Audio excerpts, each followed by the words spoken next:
Hi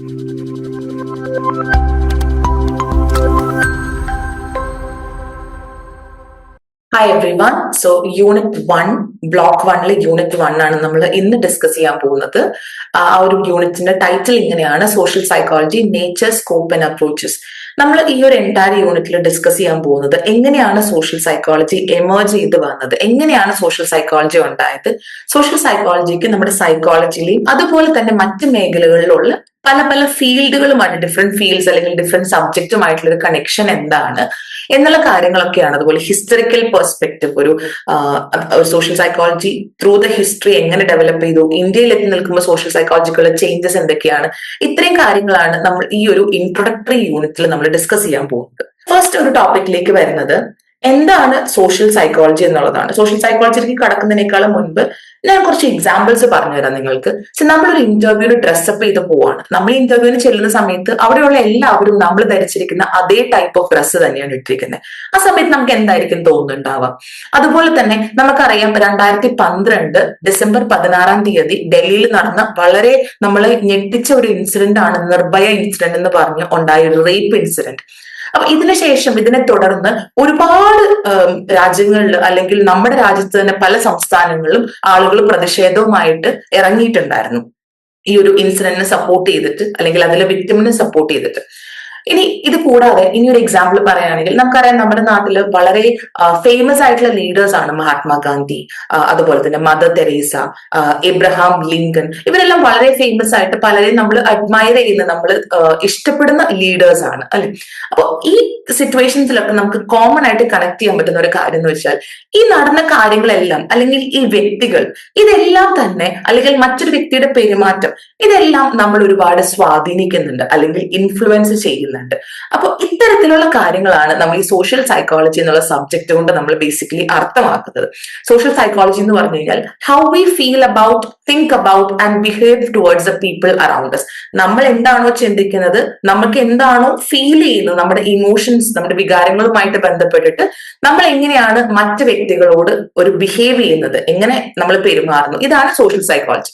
ഇത് മാത്രമല്ല, ഇത് കൂടാതെ നമ്മൾ ജീവിക്കുന്ന ഒരു സമൂഹത്തിൽ നമ്മൾ മാത്രമല്ല മറ്റു പല വ്യക്തികളും ഉണ്ടല്ലേ. അപ്പൊ മറ്റൊരു വ്യക്തിയുടെ ഫീലിങ്സും തോട്ട്സും ബിഹേവിയേഴ്സും, അവരുടെ വികാരം, അവരുടെ ചിന്ത, അവരുടെ സ്വഭാവം, ഇതെല്ലാം നമ്മളെ എങ്ങനെ സ്വാധീനിക്കുന്നു, ഇതും സോഷ്യൽ സൈക്കോളജിയിൽ നമ്മൾ പഠിക്കുന്ന കാര്യങ്ങളാണ്. ബേസിക്കലി ഒരു വ്യക്തിയും മറ്റൊരു വ്യക്തിയും തമ്മിലുള്ള ഒരു റിലേഷൻഷിപ്പ് അല്ലെങ്കിൽ അങ്ങോട്ടും ഇങ്ങോട്ടും ചെലുത്തുന്ന ഒരു സ്വാധീനം, ഓക്കെ, ഇതൊക്കെയാണ് നമ്മൾ സോഷ്യൽ സൈക്കോളജിയിൽ കവർ ചെയ്യുന്നത്. ഇനി സോഷ്യൽ സൈക്കോളജിയുടെ നേച്ചറിലേക്ക് വരുന്ന സമയത്ത് 3 കാര്യങ്ങളാണുള്ളത്. First thing, social psychology scientific in nature. Scientific എന്ന് പറയുമ്പോൾ സോഷ്യൽ സൈക്കോളജിയിൽ നമുക്ക് എന്ത് കാര്യവും മനസ്സിലാക്കാൻ 2 ടെക്നിക്സ് ആണ് നമ്മൾ യൂസ് ചെയ്യുന്നത്. ഒന്ന് ഡയറക്റ്റ് ഒബ്സർവേഷൻ, നമുക്ക് ഡയറക്റ്റ് ആയിട്ട് ഒരു സിറ്റുവേഷൻ ഒബ്സർവ് ചെയ്യാന്നുള്ളത്. രണ്ടാമത്തത് എക്സ്പെരിമെന്റ്സ് നടത്തിയിട്ട് നമുക്ക് സ്റ്റഡി ചെയ്യാന്നുള്ളത്. ഇത് രണ്ടും നടത്തുന്ന സമയത്ത് നമ്മൾ ശ്രദ്ധിക്കേണ്ട വളരെ ഇമ്പോർട്ടന്റ് ആയിട്ടുള്ള ഒരു കാര്യം എന്താണെന്ന് വെച്ചാൽ, ഇത് സിസ്റ്റമാറ്റിക് ആയിരിക്കണം. എന്താണ് സിസ്റ്റമാറ്റിക് എന്ന് പറഞ്ഞാൽ? സിസ്റ്റമാറ്റിക് എന്ന് പറഞ്ഞാൽ ഏറ്റവും ബേസിക് ആയിട്ട് ഇത്രയേ ഉള്ളൂ, സബ്ജക്റ്റീവ് ആവരുത്. നമ്മൾ കണ്ടുപിടിക്കുന്ന നമ്മുടെ കണ്ടുപിടുത്തങ്ങൾ അല്ലെങ്കിൽ നമ്മൾ നടത്തുന്ന ഒരു എക്സ്പെരിമെന്റ് അല്ലെങ്കിൽ നമ്മുടെ കൺക്ലൂഷൻ, നമ്മൾ എന്തിലേക്കാണ് എത്തിച്ചേരുന്നത്, അതൊരിക്കലും സബ്ജക്റ്റീവ് ആവരുത്. സബ്ജക്റ്റീവ് എന്ന് വെച്ചാൽ ഇപ്പൊ ഒരുപാട് ആളുകളുണ്ട്, ഇപ്പൊ എന്റെ അതേ അഭിപ്രായം ആയിരിക്കണം എന്നില്ല ഒരു സാഹചര്യത്തിൽ ഒബ്സർവ് ചെയ്യുന്ന മറ്റൊരു വ്യക്തിയുടെ അഭിപ്രായം എന്ന് പറയുന്നത്. അപ്പൊ നമ്മൾ എന്ത് ചെയ്യുമ്പോഴും അതിലൊരു ഒബ്ജക്റ്റീവ് നേച്ചർ വേണം. ഞാനൊരു എക്സ്പെരിമെന്റ് നടത്തി, എന്റെ കഴിഞ്ഞ അടുത്തൊരു വ്യക്തി അതേ എക്സ്പെരിമെന്റ് നടത്തുന്ന സമയത്ത് ആ വ്യക്തിക്കും ഞാൻ എന്ത് കൺക്ലൂഷനിലേക്കാണോ എത്തിയത് ആ കൺക്ലൂഷനിലേക്ക് തന്നെ എത്തിച്ചേരാനായിട്ട് സാധിക്കണം. അങ്ങനെ ഒരേ ഒരു ടോപ്പിക്കിൽ ഒരു 100 പേര് എക്സ്പെരിമെന്റ്സ് നടത്തിയാലും അല്ലെങ്കിൽ 100 പേര് ഒബ്സർവ് ചെയ്താലും ഇവർക്കെല്ലാം ആദ്യം നടത്തിയ ആൾക്ക് കിട്ടിയ റിസൾട്ടിനോട് ചേർന്ന് വരുന്ന റിസൾട്ടുകൾ തന്നെ കിട്ടണം. ഓക്കെ, അതല്ലെങ്കിൽ അതേ റിസൾട്ട് തന്നെ കിട്ടണം. ഇതിനാണ് നമ്മൾ സിസ്റ്റമാറ്റിക് എന്നുള്ളതുകൊണ്ട് ഉദ്ദേശിക്കുന്നത്. ഒരിക്കലും ആ റിസൾട്ടിൽ അല്ലെങ്കിൽ നമ്മൾ ചെയ്യുന്ന രീതികളിൽ, നമ്മൾ കൊടുക്കുന്ന ഇൻസ്ട്രക്ഷൻസിലൊന്നും ഒരു വേരിയേഷൻ ഉണ്ടാവാൻ പാടില്ല. എല്ലാം സ്റ്റാൻഡേർഡൈസ്ഡ് ആയിരിക്കണം. സോ ഇതാണ് നമ്മൾ സോഷ്യൽ സൈക്കോളജിയിൽ പറയുമ്പോൾ എല്ലാം ഒരു സയന്റിഫിക് നേച്ചറിലാണ് സോഷ്യൽ സൈക്കോളജിയിൽ കാര്യങ്ങൾ മുന്നോട്ട് പോകുന്നത്. ഇനി second one, thoughts, feelings and behaviours are studied at an individual level. ഇപ്പൊ നമ്മൾ സോഷ്യൽ സൈക്കോളജി ഡെഫിനേഷനിൽ കണ്ടതുപോലെ തന്നെ ഒരു വ്യക്തിയുടെ ചിന്ത, ഒരു വ്യക്തിയുടെ തിങ്കിങ്, ആ വ്യക്തിയുടെ ബിഹേവിയർ, ഇതെല്ലാം ഒരു ഇൻഡിവിജ്വൽ ലെവലിൽ വേണം നമ്മൾ മനസ്സിലാക്കാൻ. കാരണം എന്താണ്, ഒരു വ്യക്തിക്കുള്ള ചിന്തയും ആ വ്യക്തിയുടെ ബിഹേവിയറും ആ വ്യക്തിയുടെ ഫീലിംഗ്സും എല്ലാം വേറൊരു വ്യക്തിക്ക് ഉണ്ടാവുക അല്ലെ. അതുകൊണ്ട് ഓരോ വ്യക്തിനെ നമ്മൾ പഠിക്കുമ്പോൾ ഇൻഡിവിജ്വൽ ആയിട്ടുള്ള തലത്തിൽ, ആ വ്യക്തി എന്നുള്ളൊരു തലത്തിൽ നിന്ന് വേണം നമ്മൾ കാര്യങ്ങൾ മനസ്സിലാക്കിയെടുക്കാൻ. ഇവിടെയാണ് സോഷ്യൽ കോഗ്നിഷൻ എന്ന് പറയുന്ന ഒരു ഇമ്പോർട്ടന്റ് ടേം കടന്നു വരുന്നത്. എന്താണ് social cognition? It is a manner in which we process information. നമ്മുടെ ചുറ്റുമുള്ള ഇൻഫർമേഷൻ നമ്മൾ എങ്ങനെ പ്രോസസ് ചെയ്തെടുക്കുന്നു എന്നുള്ളതിനെയാണ് സോഷ്യൽ കോഗ്നിഷൻ എന്നുള്ളത് കൊണ്ട് ഉദ്ദേശിക്കുന്നത്. അപ്പോൾ ഇവിടെ സോഷ്യൽ കോഗ്നിഷനുമായിട്ട് നമുക്ക് എങ്ങനെ കാര്യങ്ങൾ റിലേറ്റ് ചെയ്ത് പോകാനായിട്ട് പറ്റുക? ഞാൻ എന്താണോ ചിന്തിക്കുന്നത് ആ ചിന്തയുമായിട്ട് ബന്ധപ്പെട്ട് എനിക്ക് എന്ത് വികാരം അല്ലെങ്കിൽ എന്ത് ഫീലിംഗ് ആണോ വരുന്നത്, ഇത് രണ്ടും കൂടിയിട്ടാണ് എന്റെ പുറമേ ഉള്ള ഒരു ബിഹേവിയർ ആയിട്ട് പുറത്തേക്ക് വരുന്നത്, അല്ലെ? എന്റെ ചിന്ത, എന്റെ ഫീലിംഗ്, ഇത് രണ്ടും കൂടെ ചേർന്നിട്ടാണ് ഒരു ബിഹേവിയർ എന്നുള്ളത് പോലെ ഇതാണ് എന്നിലൂടെ പുറത്തേക്ക് ഒരു ബിഹേവിയർ ആയിട്ട് വരുന്നത്. അതുകൊണ്ടാണ് നമ്മളൊരു ഇൻഡിവിജ്വൽ ലെവലിൽ ഒരു ബിഹേവിയർ പഠിക്കണം, അല്ലെങ്കിൽ തോട്ടും ഫീലിംഗ് ഒക്കെ അനലൈസ് ചെയ്യണം എന്ന് പറയുന്നത്. അതുപോലെ തന്നെ ഇവിടെ വരുന്ന വേറൊരു കാര്യമാണ് മറ്റൊരു വ്യക്തിയുടെ തോട്ട്, ബിഹേവിയർ, ആ വ്യക്തി നമ്മളെ എങ്ങനെ ഇൻഫ്ലുവൻസ് ചെയ്യുന്നു എന്നുള്ളത്. ഇവിടെ ഒരു എക്സാമ്പിൾ പറയുകയാണെങ്കിൽ കോപ്പറേഷൻ, രണ്ട് വ്യക്തികൾ തമ്മിൽ സഹകരിച്ച് ചേർന്ന് പോകും. അവിടെ ഒരുപാട് ഒരു വ്യക്തി മറ്റൊരു വ്യക്തിയുടെ തോട്ടിനെ, ഫീലിംഗിനെ, ബിഹേവിയറിനെ എങ്ങനെ ഇൻഫ്ലുവൻസ് ചെയ്യുന്നു എന്നുള്ളതിന്റെ എക്സാമ്പിൾ ആണ് കോൺഫ്ലിക്റ്റ്. രണ്ട് വ്യക്തികൾ തമ്മിൽ ഒത്തുചേരാൻ പറ്റാതെ ആവുമ്പോൾ ഇതേ ഒരു കാര്യമാണ് അവിടെ നടക്കുന്നത്. അതുപോലെ തന്നെ ഹെൽപ്പിംഗ് ബിഹേവിയർ, ഒരു വ്യക്തി മറ്റൊരു വ്യക്തിനെ സഹായിക്കുമ്പോൾ അവിടെ ഒരു വ്യക്തി എങ്ങനെയാണ് മറ്റൊരു വ്യക്തിയുടെ ഒരു ചിന്തയുമായിട്ട് അല്ലെങ്കിൽ ബിഹേവിയറുമായിട്ട് അല്ലെങ്കിൽ തോട്ടുമായിട്ട് ഫീലിങ്സുമായിട്ട് കണക്ട് ചെയ്ത് പോകുന്നതെല്ലാം ഈ ഒരു എക്സാമ്പിൾസിലൂടെ അല്ലെങ്കിൽ ഇത്തരം കാര്യങ്ങളിലൂടെ നമുക്ക് ഈ ഒരു എന്താ പറയുക, ഇൻഡിവിജ്വൽ ലെവലിൽ നമ്മൾ എന്തിനാണ് ഈ തോട്ട്, ഫീലിംഗ്സ്, ബിഹേവിയർ പഠിക്കുന്നത് എന്ന് നമുക്ക് മനസ്സിലാക്കാൻ സാധിക്കും. ഈ third one, studies and individuals behaviour in social context. നമ്മൾ സോഷ്യൽ സൈക്കോളജിയിൽ എന്തൊരു കാര്യം പറയുമ്പോൾ അതെല്ലാം ഒരു സോഷ്യൽ കോണ്ടെക്സ്റ്റ് ആയിട്ട് അല്ലെങ്കിൽ ഒരു സിറ്റുവേഷനുമായിട്ട് ബന്ധപ്പെടുത്തിയിട്ടാണ് നമ്മൾ പറയുന്നത്, അല്ലെ? എന്ത് ബിഹേവിയർ ആണെങ്കിലും അത് സിറ്റുവേഷണൽ ആണ്. ഒരു വ്യക്തി ഇപ്പോൾ ഒരു സിറ്റുവേഷനിൽ കാണിക്കുന്ന ഒരു ബിഹേവിയർ ആയിരിക്കില്ല വേറൊരു സിറ്റുവേഷനിൽ കാണിക്കുന്നുണ്ടാവുക. അപ്പൊ പലപ്പോഴും ചില ബിഹേവിയേഴ്സ് അല്ലെങ്കിൽ എല്ലാ ബിഹേവിയേഴ്സും തന്നെ ആ ഒരു സിറ്റുവേഷനിൽ നിന്ന് നമുക്ക് ഒഴിവാക്കി പറയാനായിട്ട് പറ്റില്ല. ഒരുപാട് സോഷ്യൽ ഫാക്ടേഴ്സ് ഒരു വ്യക്തിയുടെ ബിഹേവിയറിനെ എഫക്ട് ചെയ്യുന്നുണ്ട്. കേർട്ട് ലെവിൻ, ഞാൻ ആദ്യമേ ഇൻട്രൊഡക്ടറി വീഡിയോയിൽ സൂചിപ്പിച്ചിരുന്നു, കേർട്ട് ലെവിൻ സോഷ്യൽ സൈക്കോളജിയുടെ ഫാദർ ആണ് അല്ലെങ്കിൽ ഫൗണ്ടർ ഫിഗർ ആണ്. കേർട്ട് ലെവിൻ പറയുന്നത് ഒരു സോഷ്യൽ ബിഹേവിയർ എന്ന് പറയുന്നത് ഒരു വ്യക്തിയുടെ സോഷ്യൽ കോണ്ടെക്സ്റ്റിന്റെയും അതുപോലെ ആ വ്യക്തിയുടെ ഇൻഡിവിജ്വൽ ക്യാരക്ടറിസ്റ്റിക്സ് എന്ന് പറഞ്ഞാൽ എന്താണ്? ആ വ്യക്തിയുടെ പേഴ്സണാലിറ്റിയിലുള്ള, വ്യക്തിത്വത്തിലുള്ള ചില കാര്യങ്ങൾ, ഇത് രണ്ടും കൂടിയിട്ടുള്ള ഒരു ഇന്ററാക്ഷൻ അല്ലെങ്കിൽ ഒരു റിലേഷൻ ആണ് ഒരു വ്യക്തിയുടെ സോഷ്യൽ ബിഹേവിയർ ആയിട്ട് നമുക്ക് പുറമെ കാണാൻ പറ്റുന്നത് എന്നാണ് കേർട്ട് ലെവിൻ പറഞ്ഞു വെക്കുന്നത്. It is A function. അപ്പൊ സോഷ്യൽ ബിഹേവിയർ എന്ന് പറയുമ്പോൾ it's A function of social context and individual characteristics എന്നാണ് പറയുന്നത്. സോ ഇതാണ് നേച്ചർ ഓഫ് സോഷ്യൽ സൈക്കോളജിയിൽ വരുന്നത്. ഇനി എങ്ങനെയാണ് സോഷ്യൽ സൈക്കോളജിയുടെ സ്കോപ്പ് എന്ന് നമുക്ക് നോക്കാം. സോഷ്യൽ സൈക്കോളജിയുടെ സ്കോപ്പിലേക്ക് വരുമ്പോൾ എങ്ങനെയാണ് ഈ താഴെ കൊടുത്തിരിക്കുന്ന കാര്യങ്ങൾ, attitude, social cognition, social influence, being pro social and anti social, social groups and group dynamics, ഇതെല്ലാം നമ്മൾ സോഷ്യൽ സൈക്കോളജിയിൽ പഠിക്കുന്നത് എന്നാണ് വരുന്നത്. സോ ഫസ്റ്റ് വൺ, ആറ്റിറ്റ്യൂഡിലേക്ക് വരുമ്പോൾ നമുക്കറിയാം നമ്മളുടെ സമൂഹത്തിൽ ചില കാര്യങ്ങൾ നമ്മൾ അപ്രൂവ് ചെയ്യും, ചില കാര്യങ്ങളോട് നമുക്കൊരു താല്പര്യം ഉണ്ടാവും, ചില കാര്യങ്ങൾ നമ്മൾ ഡിസപ്രൂവ് ചെയ്യും, അല്ലെ? നമുക്ക് താല്പര്യം ഉണ്ടാവില്ല. സോ അങ്ങനത്തെ ഒരു അപ്രൂവൽ, ഡിസപ്രൂവൽ ഉണ്ട്. അതുപോലെ തന്നെ ചിലത് നമുക്ക് ഓക്കെ ആണ്, ലൈക്ക് നമുക്ക് ഇഷ്ടമുള്ള ചില വ്യക്തികളുണ്ട്. ചില കേസസിൽ നമുക്ക് ഇഷ്ടമില്ലാത്ത ചില വ്യക്തികളുണ്ട്. നമ്മുടെ ലൈക്സ് ആൻഡ് ഡിസ്ലൈക്സ്, ഓക്കെ, നമ്മുടെ ഫേവറബിലിറ്റി ചില കാര്യങ്ങളോടായിരിക്കാം, ചില വസ്തുക്കളോടായിരിക്കാം, അല്ലെങ്കിൽ ചില സാഹചര്യങ്ങളോടൊക്കെയുള്ള നമ്മുടെ താല്പര്യം, ഒരു ഫേവറബിൾ ആറ്റിറ്റ്യൂഡ് അല്ലെങ്കിൽ ഒരു അൺഫേവറബിൾ ആയിട്ടുള്ള ആറ്റിറ്റ്യൂഡ്. അപ്പൊ ഇത്തരം നമ്മളുടെ ഒരു താല്പര്യങ്ങളെയാണ് ബേസിക്കലി ആറ്റിറ്റ്യൂഡ് എന്നുള്ളതുകൊണ്ട് ഉദ്ദേശിക്കുന്നത്. സോഷ്യൽ സൈക്കോളജിയിൽ ഈ ആറ്റിറ്റ്യൂഡ് ഫോർമേഷൻ എങ്ങനെയാണ്, എന്തൊക്കെ ടൈപ്സ് ഓഫ് ആറ്റിറ്റ്യൂഡ് ഉണ്ട്, ഒരു ആറ്റിറ്റ്യൂഡിന്റെ സ്ട്രക്ചർ എങ്ങനെയാണ്, അതിന്റെ നേച്ചർ എന്താണ് എന്നുള്ളതിനെ കുറിച്ച് നമ്മൾ ഡീറ്റെയിൽ ആയിട്ട് ഫോക്കസ് ചെയ്തത്. ഇപ്പൊ സോഷ്യൽ സൈക്കോളജിയുടെ ഒരു ഇമ്പോർട്ടന്റ് ഏരിയ ആണ് ഈ ആറ്റിറ്റ്യൂഡ് എന്ന് പറയുന്നത്. രണ്ടാമത്തേത് സോഷ്യൽ കോഗ്നിഷൻ ആണ്. സോഷ്യൽ കോഗ്നിഷൻ എന്ന് പറയുമ്പോൾ എന്താണ്? ഞാൻ നേരത്തെ പറഞ്ഞതുപോലെ തന്നെ നമ്മുടെ ചിന്ത, നമ്മുടെ ഡിസിഷൻ മേക്കിംഗ്, നമ്മൾ ഒരാളെ ജഡ്ജ് ചെയ്യുകയാണെങ്കിൽ ആ ജഡ്ജ്മെന്റ്, നമ്മുടെ പ്ലാനിങ്, ഇങ്ങനെ ഒരു തിങ്കിങ്ങുമായിട്ട് റിലേറ്റഡ് ആയിട്ടുള്ള, നമ്മുടെ ചിന്തയുമായിട്ട് ബന്ധപ്പെട്ടിട്ടുള്ള ഒരു വലിയ മേഖലയാണ് ബേസിക്കലി കോഗ്നിഷൻ. ഇപ്പൊ സോഷ്യൽ കോഗ്നിഷൻ എന്ന് പറയുമ്പോൾ നമ്മുടെ സമൂഹത്തിൽ നമ്മുടെ ഒരു സോഷ്യൽ ഫാക്ടേഴ്സുമായിട്ട് ബന്ധപ്പെട്ടിട്ടുള്ള നമ്മുടെ ചിന്താഗതിയാണ് ഉദ്ദേശിക്കുന്നത്. അപ്പൊ ഈ സോഷ്യൽ കോഗ്നിഷനിൽ വരുമ്പോൾ നമുക്ക് മെയിൻ ആയിട്ടുള്ളത് ആട്രിബ്യൂഷൻ ആണ്. ആട്രിബ്യൂഷൻ ഒരു വ്യക്തിയുടെ ഒരു ബിഹേവിയർ, ഒരു പെരുമാറ്റത്തിന്റെ പുറകിലുള്ള കാരണം എന്താണ്. അതുപോലെ തന്നെ നമുക്ക് വരുന്ന വേറൊരു കാര്യമാണ് സോഷ്യൽ കോഗ്നിഷന്റെ അണ്ടറിൽ നമുക്ക് വരുന്ന കാര്യങ്ങളാണ് ചില സോഷ്യൽ ഈവന്റ്സ് നടക്കുന്ന സമയത്ത്. ഇപ്പൊ ഒരു സ്റ്റീരിയോടൈപ്ഡ് ഗ്രൂപ്പ് നമ്മൾ പറയും, അല്ലെ? സ്റ്റീരിയോടൈപ്പ് എന്ന് പറഞ്ഞാൽ സമൂഹത്തിൽ ഒന്ന് അവഗണിച്ച് നിർത്തിയേക്കുന്ന അല്ലെങ്കിൽ സമൂഹത്തിൽ കുറച്ച് ഡിഫറെന്റ് ആയിട്ടുള്ള ഒരു ഗ്രൂപ്പാണ് ഒരു സ്റ്റീരിയോടൈപ്ഡ് ഗ്രൂപ്പ്. അപ്പൊ അത്തരം ഗ്രൂപ്പുകൾ എന്തുകൊണ്ട് ഫോം ആകുന്നു എന്നുള്ള കാര്യങ്ങളൊക്കെ നമുക്കൊരു സോഷ്യൽ കോഗ്നിഷനിൽ. അതുപോലെ തന്നെ വേറൊരു വ്യക്തിയുടെ വ്യൂ പോയിന്റ് അല്ലെങ്കിൽ അവരെങ്ങനെയാണ് നമുക്ക് മനസ്സിലാക്കിയെടുക്കാൻ പറ്റുന്നത്, അവരുടെ പെർസെപ്ഷൻ എന്താണ്, അതുപോലെ നമ്മുടെ വ്യൂ പോയിന്റ് എന്താണ്, ഇങ്ങനത്തെ കാര്യങ്ങളാണ് നമ്മൾ ഈ സോഷ്യൽ കോഗ്നിഷൻ എന്നുള്ള മേഖലയിൽ ഡിസ്കസ് ചെയ്യുന്നത്. സോഷ്യൽ ഇൻഫ്ലുവൻസ് ഓൾറെഡി ഡിസ്കസ് ചെയ്തിട്ടുണ്ട് നമ്മൾ, എങ്ങനെയാണ് ഒരു വ്യക്തി മറ്റൊരു വ്യക്തിനെ സ്വാധീനിക്കുക. ഇതെല്ലാം നമ്മൾ ഡീറ്റെയിൽ ആയിട്ട് വരുന്ന യൂണിറ്റിൽ കാണാൻ പോകുന്നതാണ്. ഇത് ജസ്റ്റ് ഒരു എന്താണ് ഈ ടേംസ് എന്നുള്ളതിനെ കുറിച്ച് ബേസിക് ഒരു ഐഡിയ ആണ് ഇപ്പൊ തരുന്നത്. അടുത്തത് being pro social and anti social ആണ്. നമ്മുടെ സമൂഹത്തിൽ ചില ആൾക്കാർ വളരെയധികം മറ്റൊരാളെ ഹെൽപ്പ് ചെയ്യാനായിട്ടുള്ള ഒരു ടെൻഡൻസി ഉള്ള ആളുകളാണ് അല്ലെ. അത് പല രീതിയിലായിരിക്കും, പല കാരണങ്ങൾ കൊണ്ടാണ് ആൾക്കാരെ ഹെൽപ്പ് ചെയ്യുന്നത്, പല കാരണങ്ങൾ കൊണ്ടാണ് ആൾക്കാർ പ്രോ സോഷ്യൽ ആവുന്നത്. ചിലർക്ക് സ്വന്തമായിട്ടൊരു സന്തോഷം കിട്ടുന്നതുകൊണ്ടായിരിക്കാം, ചിലർക്ക് അവർക്ക് എന്തെങ്കിലും ഒരു കുറ്റബോധം, ഒരു ഗിൽറ്റി ഫീലിംഗ് ഉള്ളത് കൊണ്ടായിരിക്കും. ഇങ്ങനെ പല കാരണങ്ങൾ കൊണ്ടാണ്. ഈ കാരണങ്ങളും നമ്മൾ ഇനി വരുന്ന യൂണിറ്റ്സിൽ ഡീറ്റെയിൽ ആയിട്ട് പരിചയപ്പെടുന്നുണ്ട്. ഇതിന്റെ ഓപ്പോസിറ്റ് ആയിട്ട് ചില വ്യക്തികൾ സമൂഹത്തിൽ ഭയങ്കര ആന്റി സോഷ്യൽ ആണല്ലോ. ചിലർ ഭയങ്കര വയലന്റ് ആണ്, ചിലർക്ക് ഭയങ്കര ദേഷ്യം, ഭയങ്കര അഗ്രസീവ് ആണ്, മറ്റൊരു വ്യക്തിനെ ഹാം ചെയ്യുന്ന രീതിയിലുള്ള പ്രവർത്തികളൊക്കെ ചെയ്യും. അപ്പൊ എന്തുകൊണ്ടാണ് ആൾക്കാർ ഇത്തരത്തിൽ ആയി പോകുന്നത്? ഇതൊക്കെ നമ്മൾ സോഷ്യൽ സൈക്കോളജിയിൽ പഠിക്കുന്നുണ്ട്. Last one social groups and group dynamics ആണ്. ഒരു ഗ്രൂപ്പ് ഫോർമേഷനെ കുറിച്ചാണ് ഈ ഒരു പെർട്ടിക്കുലർ ഒരു ടോപ്പിക്കിൽ നമ്മൾ സംസാരിക്കുന്നത്. എന്തുകൊണ്ടാണ് ഗ്രൂപ്പുകൾ ഫോം ആവുന്നത്, എന്താണ് ഗ്രൂപ്പ് ഫോർമേഷന്റെ ഡിഫറെന്റ് സ്റ്റെപ്സ് അല്ലെങ്കിൽ സ്റ്റേജസ് എന്ന് പറയുന്നത്, അതുപോലെ തന്നെ ഒരു ഗ്രൂപ്പിന് ഒരു വ്യക്തിയുടെ മുകളിലുള്ള ഒരു എഫക്റ്റ് അല്ലെങ്കിൽ ഇമ്പാക്ട് എന്താണ്, ഒരു ഗ്രൂപ്പിൽ കോൺഫ്ലിക്റ്റ് ഉണ്ടാവുന്നത് എന്തുകൊണ്ടാണ്, എങ്ങനെയാണ് നമുക്കത് റിസോൾവ് ചെയ്യാനായിട്ട് സാധിക്കുക, എത്ര ടൈപ്സ് ഓഫ് ഗ്രൂപ്പ് ഉണ്ട്, ഇതെല്ലാം നമ്മൾ സോഷ്യൽ സൈക്കോളജിയിൽ കവർ ചെയ്ത് പോകുന്ന ഫാക്ടേഴ്സ് ആണ്. സോ ഇത്രയും കാര്യങ്ങളാണ് നമ്മുടെ സ്കോപ്പിന്റെ അണ്ടറിൽ നമുക്ക് ഉള്ളത്.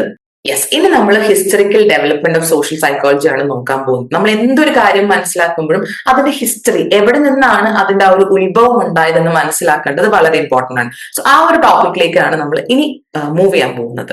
സോഷ്യൽ സൈക്കോളജിയുടെ ഏർലിയർ ഇയേഴ്സിലേക്ക് വരുന്ന സമയത്ത് ഏറ്റവും കൂടുതൽ നമ്മൾ പറയുന്നത് ജർമ്മൻ സ്കോളേഴ്സിനെ കുറിച്ചാണ്. കാരണം ജർമ്മനിയിൽ അല്ലെങ്കിൽ ജർമ്മൻ സ്കോളേഴ്സ് ആണ് ഈ സോഷ്യൽ സൈക്കോളജി ഫീൽഡ് ആദ്യമായിട്ട് അവർ ഡിസ്കവർ ചെയ്ത് വരുന്നത്. അതിൽ തന്നെ നമ്മൾ എടുത്തു പറയേണ്ടത് ഫിലോസഫർ ഹെഗലിന്റെ ഒരു റോളാണ്. അതിനുശേഷം ലസാരസ് ആൻഡ് സ്റ്റെയിൻതൽ അവർ ഒരുമിച്ചിട്ടാണ് കളക്റ്റീവ് മൈൻഡിനെ കുറിച്ച് ധാരാളം സ്റ്റഡീസ് വന്നു. അവർ അതിന്റെ ബേസ് ചെയ്തിട്ട് ജേർണലും പബ്ലിഷ് ചെയ്തു. പിന്നീട് അവിടെ നിന്ന് അങ്ങോട്ട് ബുക്സിന്റെ ഒരു ടൈം ആയിരുന്നു. ഇപ്പൊ സോഷ്യൽ സൈക്കോളജിയിൽ കുറെ ബുക്സ് വന്നു. വില്യം മെക്ഡവൽ ആയിക്കോട്ടെ, അതുപോലെ തന്നെ സോഷ്യോളജിസ്റ്റ് ആയിട്ടുള്ള റോസ് എല്ലാം കൂടെ ചേർന്നിട്ടാണ് ബുക്ക് റിലീസ് ചെയ്യുന്നത്. പക്ഷെ ഈ ബുക്സ് ഒന്നും തന്നെ നമ്മൾ ഇപ്പൊ കാണുന്ന സോഷ്യൽ സൈക്കോളജി ബുക്സ് അല്ലെങ്കിൽ ടോപ്പിക്സുമായിട്ട് റിലേറ്റഡ് അല്ല. അന്ന് ഇറക്കിയിരുന്ന ബുക്സിലെ മെയിൻ ആയിട്ടുള്ള കോണ്ടന്റ് എന്ന് പറയുമ്പോൾ പ്രൈമറി ഇമോഷൻസ്, ഒരു വ്യക്തിയുടെ പ്രൈമറി ഇമോഷൻസ് നമ്മൾ ഇന്ന് പഠിക്കുന്നത് അതെന്തൊക്കെയായിരുന്നു, അതുപോലെ തന്നെ മോറൽ കോഡ്, മൊറാലിറ്റി, ഇതൊക്കെയായിരുന്നു ബേസിക് ആയിട്ട് അന്നത്തെ കാലത്തെ ബുക്സിൽ ഉണ്ടായിരുന്നത്. പക്ഷെ പിന്നീട് 19th സെഞ്ചുറി അവസാനിക്കാറാവുമ്പോൾ അല്ലെങ്കിൽ 20th സെഞ്ചുറി സ്റ്റാർട്ട് ചെയ്യുന്ന ആ ഒരു പീരീഡിലേക്കാണ് കുറച്ചും കൂടെ സിസ്റ്റമാറ്റിക് ആയിട്ട്, ഞാൻ ഓൾറെഡി സിസ്റ്റമാറ്റിക് എന്താണെന്ന് പറഞ്ഞല്ലോ, ഇന്ന് കാണുന്ന ഒരു തലത്തിലേക്കുള്ള ഒരു ചേഞ്ച്, നമ്മൾ കുറച്ചും കൂടി സിസ്റ്റമാറ്റിക് ആയിട്ട് ഒരു വ്യക്തിയുടെ ചിന്ത, ഫീലിങ്സ്, ബിഹേവിയർ എല്ലാം മെഷർ ചെയ്യേണ്ട ആവശ്യകതയുണ്ട് എന്നുള്ളത് ഒരു 20th സെഞ്ചുറി എത്തിയപ്പോഴാണ് എല്ലാവരും റിയലൈസ് ചെയ്ത ആ ഒരു മാറ്റം വന്നു തുടങ്ങിയിട്ട്. പിന്നീട് അവിടെ നിന്ന് അങ്ങോട്ട് മാറ്റത്തിന്റെ ഒരു സമയമായിരുന്നു. ഒരുപാട് യൂറോപ്പിൽ ഒരുപാട് ലബോറട്ടറീസ് സെറ്റപ്പ് ചെയ്തു. അതിൽ നമ്മൾ എടുത്തു പറയേണ്ടത് 1879 ജർമ്മനിയിലെ ലെയ്പ്സിക്കില് വില്യം വോണ്ട് സെറ്റപ്പ് ചെയ്ത ലബോറട്ടറി. എനിക്ക് തോന്നുന്നു ഇത് ഓൾറെഡി നിങ്ങൾക്ക് അറിയാവുന്നതായിരിക്കും. സോഷ്യൽ സൈക്കോളജിയിൽ മാത്രമല്ല, ഓവറോൾ സൈക്കോളജിയുടെ ഒരു ഹിസ്റ്ററിയിൽ തന്നെ ഇമ്പോർട്ടന്റ് ആയിട്ടുള്ള ഒരു കാര്യമാണ് 1879 വില്യം വോണ്ട് സെറ്റ് ചെയ്തേക്കുന്ന ലബോറട്ടറി. അതിനുശേഷം John Watson 1913 first scientific manifesto ഇറക്കി. അതിനുശേഷമാണ് ഫ്ലോയിഡ് 1924 സോഷ്യൽ സൈക്കോളജിയുടെ ഫസ്റ്റ് അജണ്ട റിലീസ് ചെയ്തത്. ഇവിടെ നിന്ന് അങ്ങോട്ട് വീണ്ടും ഈ വാട്സണിൽ നിന്നിട്ടാണ് പിന്നീട് ഫ്ലോയിഡ്, ആൽപോർട്ട്, അതുപോലെ നോർമൻ ട്രിപ്ലറ്റ് ഇവരെല്ലാവരും എൻകറേജ്ഡ് ആയിട്ട് മാറുന്നത്. അപ്പൊ ഈ ഫ്ലോയിഡ് 1924 ഫസ്റ്റ് അജണ്ട സെറ്റ് ചെയ്തതിനു ശേഷം പിന്നീട് ആൽപോർട്ട് പറഞ്ഞൊരു കാര്യമാണ്, ഇനി സോഷ്യൽ സൈക്കോളജി ഫീൽഡ് ഗ്രോ ചെയ്ത് അതിന് നല്ലൊരു ഗ്രോത്ത് ഉണ്ടാവണമെങ്കിൽ നമ്മൾ കൂടുതലും എക്സ്പെരിമെന്റ്സ് ഇതിനകത്ത് കണ്ടക്ട് ചെയ്യണം. ഒരു എക്സ്പെരിമെന്റൽ സയൻസ് ആയിട്ട്, നമുക്കൊരു എവിഡൻസ് കിട്ടുന്ന രീതിയിൽ ഒരു എക്സ്പെരിമെന്റൽ സയൻസ് ആയിട്ട് ഈ ഫീൽഡിനെ മാറ്റണം എന്ന് പറയുന്നത് ആൽപോർട്ട് ആണ്. പിന്നീട് അങ്ങോട്ട് മർഫി ചേർന്നിട്ട് എക്സ്പെരിമെന്റൽ സോഷ്യൽ സൈക്കോളജി എന്നുള്ള പേരിൽ ഒരു ബുക്ക് റിലീസ് ചെയ്തു. അതിനുശേഷമാണ് ഫസ്റ്റ് എക്സ്പെരിമെന്റ് സോഷ്യൽ സൈക്കോളജിയിൽ നടക്കുന്നത്. അത് കണ്ടക്ട് ചെയ്തത് 1898 നോർമൻ ട്രിപ്ലറ്റ് ആണ്. അദ്ദേഹത്തിന്റെ എക്സ്പെരിമെന്റ് ഇങ്ങനെയായിരുന്നു, ഒരു ഗ്രൂപ്പില് ഒരു വ്യക്തി ഒറ്റയ്ക്ക് ചെയ്യുന്നതിനേക്കാളും ഒരു ഗ്രൂപ്പിൽ മറ്റുള്ള വ്യക്തികൾ ആളെ ഒബ്സർവ് ചെയ്യുമ്പോൾ അല്ലെങ്കിൽ ഒരു ഗ്രൂപ്പിൽ തന്നെ വേണമെന്നില്ല, ഒരു വ്യക്തി ഇൻഡിവിജ്വൽ ആയിട്ട് ഒരു കാര്യം ചെയ്യുന്നതിനേക്കാളും കുറെ പേര് ഒബ്സർവ് ചെയ്യാനുണ്ടാവുന്ന സമയത്ത് കൂടുതൽ വർക്കിംഗ് അല്ലെങ്കിൽ കൂടുതൽ പ്രൊഡക്ടിവിറ്റി കാണിക്കുന്നു എന്നുള്ളതാണ്, അല്ലെങ്കിൽ അവർ കൂടുതൽ വർക്ക് ചെയ്യാൻ എഫേർട്ട് ഇടുന്നു എന്നുള്ളതായിരുന്നു നോർമൻ ട്രിപ്ലറ്റിന്റെ ഫസ്റ്റ് എക്സ്പെരിമെന്റ് എന്ന് പറഞ്ഞു കഴിഞ്ഞാൽ. സോ ഇങ്ങനെയാണ് ബേസിക്കലി ഒരു ജർമ്മൻ സ്കോളറിൽ നിന്ന് തുടങ്ങി ഒരു ഫസ്റ്റ് എക്സ്പെരിമെന്റിൽ അവർ എക്സ്പെരിമെന്റൽ സയൻസ് ആയിട്ട് മാറുന്നതിന്റെ ആ ഒരു ചേഞ്ച് അല്ലെങ്കിൽ ട്രാൻസിഷൻ ആണ് നമ്മൾ ഈ ടോട്ടലി കണ്ടുവരുന്നത്. ഓക്കെ, ഇനി നമുക്ക് അടുത്തത് നെക്സ്റ്റ് വൺ ഫോർമേഷണൽ ഇയേഴ്സിലായിരുന്നു സ്റ്റാർട്ടിങ് ആ ഒരു ഫോം ചെയ്ത ഒരു സോഷ്യൽ സൈക്കോളജി. ഇപ്പൊ ഇതുവരെ നമ്മൾ സോഷ്യൽ സൈക്കോളജി എങ്ങനെ എമർജ് ചെയ്യുന്നു കണ്ടു. ഇനി ആ സ്റ്റാർട്ടിങ്ങിൽ സോഷ്യൽ സൈക്കോളജി എങ്ങനെയായിരുന്നു എന്നുള്ളതാണ് ഈ ഫോർമേഷണൽ ഇയേഴ്സിൽ നമ്മൾ നോക്കിക്കാണാൻ പോകുന്നത്. ഫോർമേഷണൽ ഇയേഴ്സിൽ നമ്മൾ വീണ്ടും കേർട്ട് ലെവനെ കുറിച്ചും ലിയോൺ ഫെസ്റ്റിഞ്ചറിനെ കുറിച്ചുമാണ് സംസാരിക്കുന്നത്. സോ കേർട്ട് ലെവൻ ആൻഡ് ഫെസ്റ്റിഞ്ചർ കൂടിയിട്ടാണ്, സ്പെഷ്യലി ഫെസ്റ്റിഞ്ചർ ആണ് 1954 research methods in the behavioural science എന്ന് പറഞ്ഞിട്ടുള്ള ഒരു ബുക്ക് ഇറക്കുന്നത്. അതായത് ഞാൻ നേരത്തെ പറഞ്ഞ പോലെ ഈ ഒരു ടൈം ആയപ്പോഴത്തേനും സോഷ്യൽ സൈക്കോളജി കംപ്ലീറ്റ് ആയിട്ട് റിസർച്ച് ഓറിയന്റഡ് ആയിരിക്കണം, ഒരുപാട് എക്സ്പെരിമെന്റ്സ് നടത്തണം, നമുക്ക് പ്രൂവ് ചെയ്യാൻ പറ്റണം, സയന്റിഫിക് ആയിട്ട് നമുക്ക് ലാബിൽ നടത്തുന്ന എക്സ്പെരിമെന്റ്സ് വരണം, കുറെ റിസർച്ച് ഏരിയയിൽ നടത്തണം എന്നുള്ള ആൾക്കാരെ കുറിച്ച് ഡീപ്പായിട്ട് നമ്മൾ പഠിക്കണം എന്നുള്ള ഒരു ആവശ്യകത വന്നു. അപ്പോഴാണ് കൂടുതലും റിസർച്ചസ് വരുന്നത്, കൂടുതൽ എക്സ്പെരിമെന്റ്സ് വരുന്നത്. ഇതിൽ തന്നെ ലെവനും ഫെസ്റ്റിഞ്ചറും കൂടിയിട്ട് ആൾക്കാരുടെ ഡൈനമിക് ആയിട്ടുള്ള ഇന്ററാക്ഷൻ, അവരുടെ കമ്മ്യൂണിക്കേഷനെ കുറിച്ച് പഠിക്കാനായിട്ട് തുടങ്ങി. കൂടുതലും വ്യക്തികൾ എങ്ങനെയാണ് പല സിറ്റുവേഷൻസിൽ ഇന്ററാക്ട് ചെയ്യുന്നത്, ഈ ഒരു ഇന്ററാക്ഷൻ അല്ലെങ്കിൽ കമ്മ്യൂണിക്കേഷനെ കുറിച്ച് പഠിക്കാൻ തുടങ്ങി.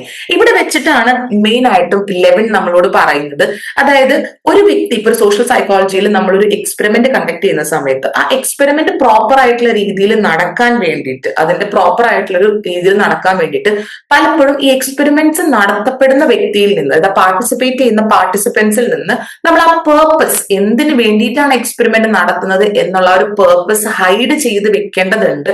കാരണം എന്നാൽ മാത്രമാണ് നമുക്ക് പ്രോപ്പർ ആയിട്ടുള്ള റിസൾട്ട് കിട്ടുള്ളൂ. പലപ്പോഴും എന്താണെന്ന് അറിയോ, നമ്മളുടെ എക്സ്പെരിമെന്റ് നടത്തുന്ന സമയത്ത് പേർപ്പസ് ഒരു വ്യക്തിയോട് പറയുകയാണെങ്കിൽ ചിലപ്പോൾ ആ വ്യക്തിയിൽ ആ ഒരു സോഷ്യൽ ഡിസൈറബിലിറ്റി എന്ന് പറയുന്നത് സമൂഹത്തിന് പറ്റുന്ന രീതിയിൽ, അല്ലെങ്കിൽ സമൂഹത്തിലെ ആൾക്കാർ പ്രതീക്ഷിക്കുന്ന രീതിയിലുള്ള റെസ്പോൺസ് ആ വ്യക്തി കൊടുക്കാൻ സാധ്യതയുണ്ട്.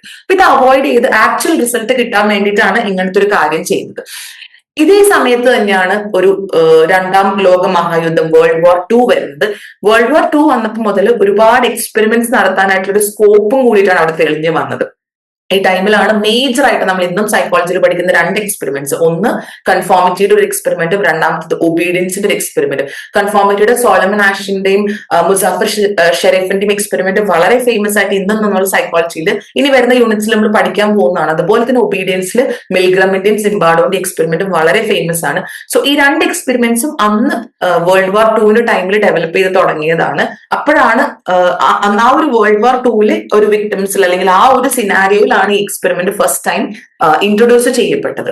ഇങ്ങനെയാണ് ഫോർമേഷണൽ ഇയേഴ്സിൽ നമുക്ക് കാണുന്നത്. അപ്പൊ ഈ ഒരു ടൈമിൽ social psychology completely research oriented ആയിട്ട് അല്ലെങ്കിൽ എക്സ്പെരിമെന്റൽ സയൻസ് ആയിട്ട് മാറാനുള്ള എല്ലാ തുടക്കവും തുടങ്ങിക്കഴിഞ്ഞു. സോ ഇനി നമ്മൾ നോക്കാൻ പോകുന്നത് സോഷ്യൽ സൈക്കോളജി എക്സ്പാൻഡ് ചെയ്ത് വരുന്ന സമയത്ത് എങ്ങനെയാണ് അത് എക്സ്പാൻഡ് ചെയ്ത് വന്ന് തുടർന്ന് ഇന്ത്യയിൽ എത്തി നിൽക്കുമ്പോൾ എങ്ങനെയാണ് സോഷ്യൽ സൈക്കോളജി എന്നുള്ളതാണ് നമ്മൾ ഇനി ഫർദർ നോക്കാൻ പോകുന്നത്. സോ എക്സ്പാൻഷൻ ഓഫ് സോഷ്യൽ സൈക്കോളജിയിലേക്ക് വരുമ്പോൾ നമുക്ക് വീണ്ടും കുറച്ച് എക്സ്പെരിമെന്റ്സ് ആണ് വരുന്നത്. First one John Darley and B ബ്ലാക്ക്ടെയിന്റെ എക്സ്പെരിമെന്റ് ആണ്. അവർ ഡെവലപ്പ് ചെയ്ത മോഡൽ എങ്ങനെയായിരുന്നു, ഒരു സോഷ്യൽ കോണ്ടെക്സ്റ്റ്, ഒരു സിറ്റുവേഷൻ കൊടുക്കുമ്പോൾ അതിൽ വ്യക്തികൾ എന്ത് ചെയ്യും എന്ത് ചെയ്യില്ല, what people do what people do not do, ഇത് രണ്ടും വെച്ചിട്ടാണ് ഒരു മോഡൽ. അങ്ങനെ പല സോഷ്യൽ സിറ്റുവേഷൻസിൽ ആൾക്കാർ എന്താണ് ചെയ്യാൻ ഇഷ്ടപ്പെടുന്നത്, ആൾക്കാർ എന്താണ് ചെയ്യാത്തത്, അപ്പൊ എങ്ങനെയാണ് അവരുടെ റിയാക്ഷൻ അല്ലെങ്കിൽ റെസ്പോൺസ് എന്നുള്ളതിനെ വെച്ചിട്ടാണ് ഒരു മോഡൽ ഡെവലപ്പ് ചെയ്തത്. അതിനുശേഷമാണ് ബെർക്കോവിറ്റ്സ് ഹ്യൂമൻ അഗ്രഷനെ കുറിച്ചുള്ള സ്റ്റഡീസ്, ധാരാളം സ്റ്റഡീസ് ഉണ്ട് ഹ്യൂമൻ അഗ്രഷനെ കുറിച്ച്. അതിൽ മെയിൻ ആയിട്ടും ഒരു സ്റ്റഡി ബെർക്കോവിറ്റ്സിന്റെ സ്റ്റഡിയാണ്. പിന്നീട് ഗോർഡൻ ആൽപോർട്ടും മുസാഫർ ഷെരീഫും കൂടിയിട്ട് ഇന്റർ ഗ്രൂപ്പ് റിലേഷനെ കുറിച്ച് ഫോക്കസ് ചെയ്തു. നമ്മൾ ഗ്രൂപ്പ് ഇപ്പൊ ഒരു ഇൻഡിവിജ്വൽ ലെവലിൽ നമ്മൾ ഗ്രൂപ്പ് ലെവലിലേക്ക് വന്നു.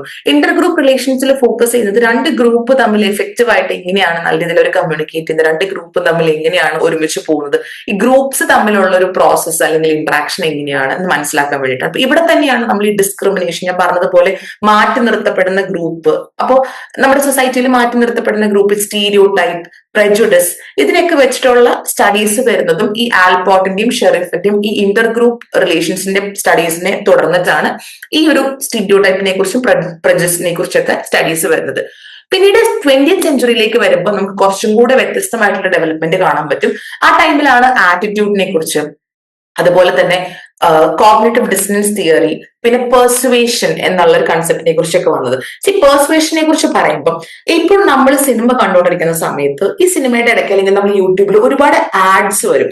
നമ്മൾ പോലും അറിയാത്ത രീതിയിൽ ഈ ആഡ്സ് അല്ലെങ്കിൽ ഈ പരസ്യങ്ങൾക്ക്, ഈ അഡ്വർടൈസ്മെന്റ്സിന് നമ്മളെ സ്വാധീനിക്കാനായിട്ടുള്ള ഒരു കഴിവുണ്ട്. ഓക്കെ, അതുപോലെ തന്നെ നമുക്ക് പലപ്പോഴും വരുന്ന ഓരോ മെസ്സേജസ്, ഓരോ പരസ്യത്തിന്റെയും താഴെയുള്ള ടാഗ് ലൈൻ, ഈവൻ അതിന്റെ കളർ കോഡ് പോലും നമ്മളെ സ്വാധീനിക്കാൻ തക്കതായിട്ടുള്ള രീതിയിലാണ് ഡിസൈൻ ചെയ്യപ്പെട്ടിട്ടുള്ളത്. പലതും നമ്മൾ പോലും നമ്മുടെ ഒരു സബ് കോൺഷ്യസ് ആയിട്ടുള്ള രീതിയിലായിരിക്കും ചിലപ്പോൾ നമ്മളത് സ്റ്റിമുലേറ്റ് ചെയ്യുന്നുണ്ടാവുക.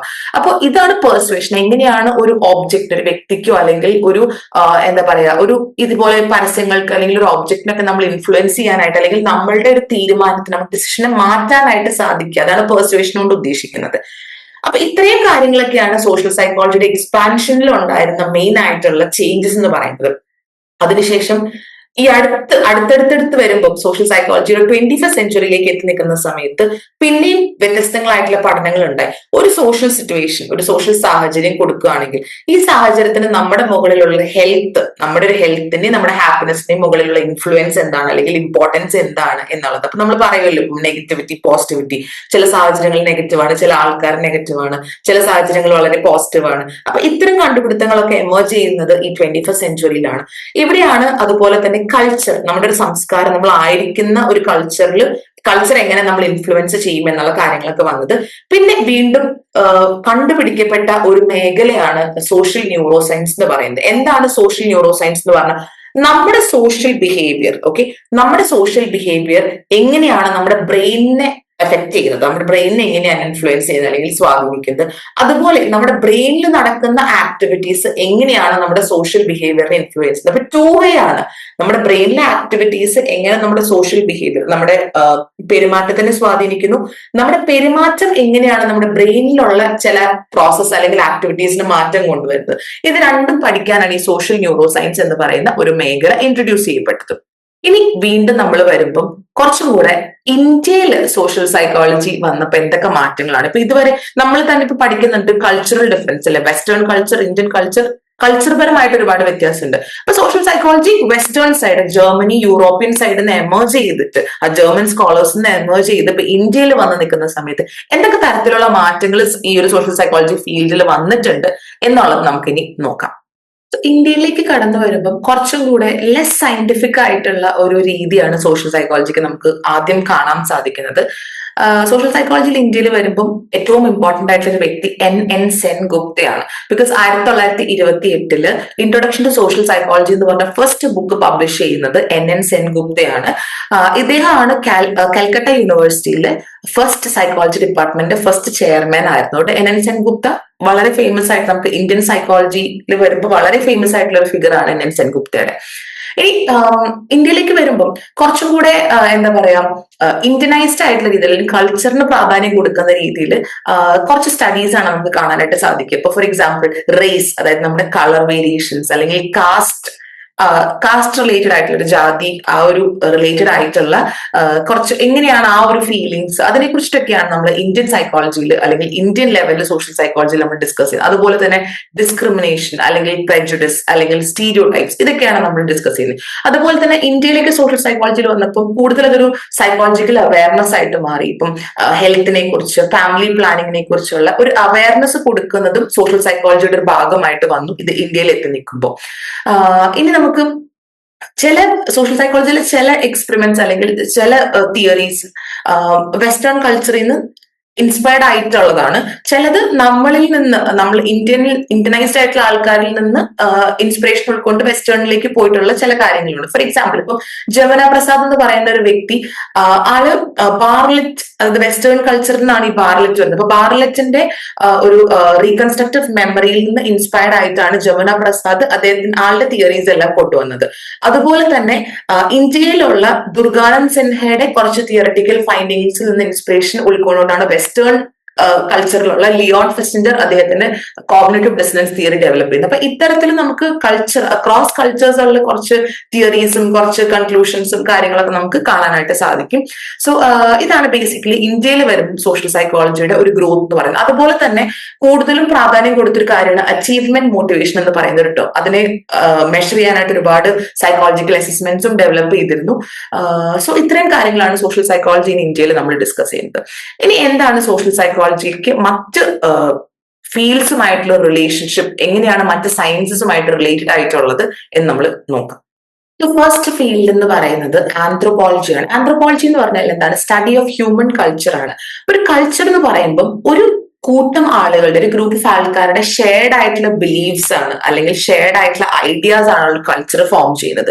അപ്പൊ ഇതേ കൾച്ചറിലൂടെ തന്നെയാണ് വർഷങ്ങളായിട്ട് മനുഷ്യന്മാർ ജീവിച്ചു പോകുന്നത്. അപ്പൊ ഇതേ കൾച്ചർ തന്നെയാണ് ഇപ്പൊ നമ്മളുടെ അടുത്തേക്ക് വരുന്ന കൾച്ചർ, നമ്മുടെ ആൻസിസ്റ്റേഴ്സ്, നമ്മുടെ പൂർവികരായിട്ട് നമുക്ക് പകർന്നു തന്നിരിക്കുന്ന കൾച്ചറാണ്.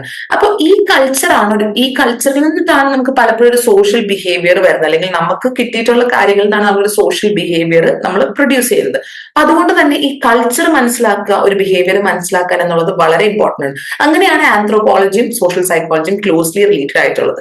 സെക്കൻഡ് വൺ എക്കണോമിക്സ് ആണ്. എക്കണോമിക്സിൽ വരുന്നത് ഇപ്പൊ നമ്മളൊരു ഗുഡ് അല്ലെങ്കിൽ ഒരു സർവീസ്, ഒരു ഗുഡ്സ് അല്ലെങ്കിൽ സർവീസിന്റെ പ്രൊഡക്ഷൻ, അതിന്റെ ഡിസ്ട്രിബ്യൂഷൻ, അതിന്റെ കൺസംഷൻ, ഇതൊക്കെയാണ്. ഇപ്പൊ നമ്മൾ സൂപ്പർ മാർക്കറ്റിൽ ഒരു പുതിയ ഒരു ടൈപ്പ് ഓഫ് സോപ്പ് അല്ലെങ്കിൽ ഒരു പേസ്റ്റ് ഇറക്കി എന്ന് വിചാരിക്കാം. എങ്ങനെയാണ് നമുക്കത് അഡ്വർടൈസ് ചെയ്യേണ്ടത്, അല്ലെങ്കിൽ എങ്ങനെയാണ് അത് ആൾക്കാർക്ക് പ്രിയപ്പെട്ട രീതിയിലേക്ക് അതിന് ആ ഒരു ഫോർമാറ്റിലേക്ക് ആക്കേണ്ടത്, എങ്ങനെ നമുക്ക് സെയിൽസ് കൂട്ടാൻ സാധിക്കും, എങ്ങനെ അത് ബ്രാൻഡ് ചെയ്താലാണ് ആൾക്കാരിലേക്ക് കൂടുതൽ ശ്രദ്ധ എത്തുക, ഇതെല്ലാം അറിയണമെങ്കിൽ നമ്മൾ ഡെഫിനറ്റ്ലി എക്കണോമിക്സിന്റെ കുറച്ച് പ്രിൻസിപ്പിൾസ് മനസ്സിലാക്കിയിരിക്കേണ്ടത് വളരെ ഇമ്പോർട്ടന്റ് ആയിട്ടുള്ള കാര്യമാണ്. ഈവൻ സൈക്കോളജിയിലും സോഷ്യൽ സൈക്കോളജിയിൽ തന്നെ ഈ എക്കണോമിക്കൽ പ്രിൻസിപ്പിൾസിന്റെ ബേസിലാണ് സോഷ്യൽ എക്സ്ചേഞ്ച് തിയറി വരുന്നത്. സോഷ്യൽ എക്സ്ചേഞ്ച് തിയറിയിൽ നമ്മൾ സംസാരിക്കുന്നത് കൂടുതലും കോസ്റ്റ്, റിവാർഡ്, ഇൻവെസ്റ്റ്മെന്റ്, ഇതിനെ കുറിച്ചൊക്കെയാണ്. അപ്പൊ ഈ സോഷ്യൽ എക്സ്ചേഞ്ച് തിയറിയുടെ ബേസ് എന്ന് പറയുന്നത് എക്കണോമിക് പ്രിൻസിപ്പിൾസ് ആണ്. അപ്പോൾ ഇത്തരം കാര്യങ്ങളൊക്കെ ഡീൽ ചെയ്യാനായിട്ട് നമുക്ക് സോഷ്യൽ സൈക്കോളജിയിൽ എക്കണോമിക്സ് വളരെ ഇമ്പോർട്ടന്റ് ആണ്. അതുപോലെ തന്നെ നമുക്ക് ലേബർ മാർക്കറ്റ്, അല്ലെങ്കിൽ കുറച്ച് ബിഗർ ആയിട്ടുള്ള ഒരു ഏരിയയിലേക്ക് പോകുമ്പോൾ ലേബർ മാർക്കറ്റ് ആയിക്കോട്ടെ, മണി ഡിസ്കഷൻസ് ആയിക്കോട്ടെ, ഇതെല്ലാം ആൾക്കാരുടെ ബിഹേവിയറിനെ എഫക്ട് ചെയ്യുന്നുണ്ട് അല്ലെ. ഇതുവഴിയും ഒരുപാട് റിലേഷൻഷിപ്സ് ഫോം ആവുന്നുണ്ട്, അല്ലെങ്കിൽ അങ്ങനെ കുറെ കോൺഫ്ലിക്ട്സ് ഉണ്ടാവുന്നുണ്ട്. അപ്പൊ ഇതൊക്കെ അറിയണമെങ്കിൽ നമുക്ക് ഡെഫിനറ്റ്ലി എക്കണോമിക്സിന്റെ പ്രിൻസിപ്പിൾ അറിയാന്നുള്ളത് ഇമ്പോർട്ടന്റ് ആണ്. തേർഡ് വൺ പൊളിറ്റിക്കൽ സയൻസ് ആണ്. It's A study of political organisations and institutions, specially government. എപ്പോഴാണ് ഈ പൊളിറ്റിക്കൽ സയൻസും സോഷ്യൽ സൈക്കോളജി ആയിട്ട് കൂടുതൽ ബന്ധം വരുന്നത്? സ്പെഷ്യലി ഇലക്ഷൻ അല്ലെങ്കിൽ വോട്ടിംഗ് ടൈമിലാണ് അല്ലെ. എങ്ങനെയാണ് പൊളിറ്റിക്കൽ പാർട്ടീസിന്റെ ബിഹേവിയർ? ചില പൊളിറ്റിക്കൽ പാർട്ടീസിന് വളരെ ഈസി ഗോയിങ് ആയിട്ടുള്ള ലിബറൽ വ്യൂസ് ആയിരിക്കും. ചില പൊളിറ്റിക്കൽ പാർട്ടീസ് കുറച്ചും കൂടെ സ്ട്രിക്റ്റ് ആയിട്ടുള്ള, അല്ലെങ്കിൽ കുറച്ചും കൂടെ കൺസർവേറ്റീവ് ആയിട്ടുള്ള ഒരു റൂൾസ് ആയിരിക്കും. വളരെ സ്ട്രിക്റ്റ് ആയിരിക്കും അവരുടെ റൂൾസ് ആൻഡ് റെഗുലേഷൻസിൽ. സോ ഇതെങ്ങനെയാണ് ഇത്തരം വ്യൂ പോയിന്റ്സ് ഡെവലപ്പ് ആവുന്നത്? അതുപോലെ തന്നെ എങ്ങനെയാണ് ഒരു പൊളിറ്റിക്കൽ പാർട്ടിയിലെ ഒരു ലീഡർ, ചില ലീഡേഴ്സ് നമുക്ക് വളരെ ഫേവറേറ്റ് ആണ് അല്ലെ, നമുക്ക് അവരുടെ ഒരു ബിഹേവിയർ അല്ലെങ്കിൽ അവരുടെ ഒരു ആദർശങ്ങളൊക്കെ ഭയങ്കര ഇഷ്ടമാണ്. അപ്പൊ എങ്ങനെയാണ് ഒരു ലീഡർ മറ്റൊരു ലീഡറിനേക്കാളും ബെറ്റർ ആയിട്ടുള്ളത്? എന്ത് ഫീച്ചേഴ്സിന്റെ ബേസിലാണ്? ഇത്തരം കാര്യങ്ങളെ കുറിച്ച് അനലൈസ് ചെയ്യുന്നതുകൊണ്ടാണ് ഈ പൊളിറ്റിക്കൽ സയൻസും സോഷ്യൽ സൈക്കോളജിയും വളരെയധികം ക്ലോസ്ലി റിലേറ്റഡ് ആയിട്ടുള്ള ഫീൽഡ്സ് ആവുന്നത്. ലാസ്റ്റ് വൺ സോഷ്യോളജി ആണ്. It is A study of human societies and the groups that form the societies. പലപ്പോഴും ഈ സോഷ്യൽ സൈക്കോളജി ആൻഡ് സോഷ്യോളജി നമ്മൾ ഇന്റർചേഞ്ച് ചെയ്ത് യൂസ് ചെയ്യുന്ന ടേംസ് ആണ്. പക്ഷെ നമുക്ക് ചെറിയൊരു വ്യത്യാസമുണ്ട്. അതായത് സോഷ്യോളജി എന്ന് പറയുമ്പോൾ ഒരു ഗ്രൂപ്പിനെ ഒരു സിംഗിൾ യൂണിറ്റ് ആണ് കൺസിഡർ ചെയ്യുന്നത്. ഇപ്പൊ ഒരു ഗ്രൂപ്പ് എന്ന് പറയുമ്പോൾ ഒരു സിംഗിൾ യൂണിറ്റ് ആണ്. പക്ഷെ സോഷ്യൽ സൈക്കോളജിയിലേക്ക് വരുമ്പോൾ ഈ ഗ്രൂപ്പിൽ തന്നെ ഓരോ വ്യക്തികളുടെയും ഇൻഡിവിജ്വൽ ആയിട്ടുള്ള ബിഹേവിയറിനെ കുറിച്ച് നമ്മൾ അനലൈസ് ചെയ്യുന്നുണ്ട്. അപ്പൊ പലപ്പോഴും ചില സോഷ്യോളജിസ്റ്റ് പറയും ഞങ്ങൾ സോഷ്യൽ സൈക്കോളജിസ്റ്റ് എന്ന് പറയും, ചില സോഷ്യൽ സൈക്കോളജിസ്റ്റ് സോഷ്യോളജിസ്റ്റ് എന്ന് പറയും. അപ്പൊ ഈ ടേം വളരെയധികം ഇന്റർചേഞ്ചബിളി യൂസ് ചെയ്യുന്ന ഒരു കാര്യമാണ്. പക്ഷെ എന്നിരുന്നാലും ഈ രണ്ട് ഫീൽഡിൽ നിന്നുള്ള ഒരു ഇൻഫർമേഷൻ അല്ലെങ്കിൽ കോൺട്രിബ്യൂഷൻ നമുക്ക് വ്യക്തികളുടെ ബിഹേവിയറിനെ കുറിച്ച് പഠിക്കാനായിട്ട് വളരെ ഇമ്പോർട്ടന്റ് ആയിട്ട് ആവശ്യമുള്ള കാര്യമാണ്.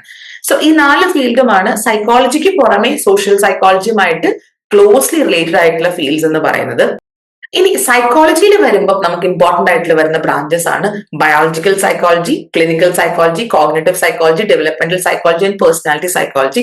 ഇതെല്ലാം സോഷ്യൽ സൈക്കോളജി ആയിട്ട് എങ്ങനെ റിലേറ്റഡ് ആണ് എന്നുള്ളത് നമുക്ക് നോക്കാം.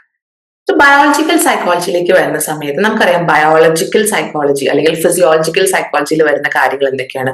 നമ്മുടെ ബ്രെയിനിന്റെ ഡെവലപ്മെന്റ്, നമ്മുടെ ബ്രെയിനിലെ കുറച്ച് പ്രോസസ്സസിനെ കുറിച്ചൊക്കെയാണ് പഠിക്കുന്നത്. ഈ സോഷ്യൽ സൈക്കോളജിയിലേക്ക് വരുന്ന സമയത്ത് നമ്മൾ ഓൾറെഡി സോഷ്യൽ ന്യൂറോ സയൻസ് എന്ന് പറയുന്ന ഒരു മേഖലയെ കുറിച്ച് പറഞ്ഞില്ലേ. നമ്മുടെ എന്ത് ബിഹേവിയർ ഉണ്ടെങ്കിലും ഈ ബിഹേവിയറിന്റെ ഒക്കെ പുറകിൽ കുറച്ച് ബ്രെയിനിന്റെ ആക്ടിവിറ്റീസ് അല്ലെങ്കിൽ നമുക്ക് ഹോർമോൺസിന്റെ, നമ്മുടെ ബോഡിയിലുള്ള കെമിക്കൽസിന്റെ ആക്ടിവിറ്റി ഉണ്ട്.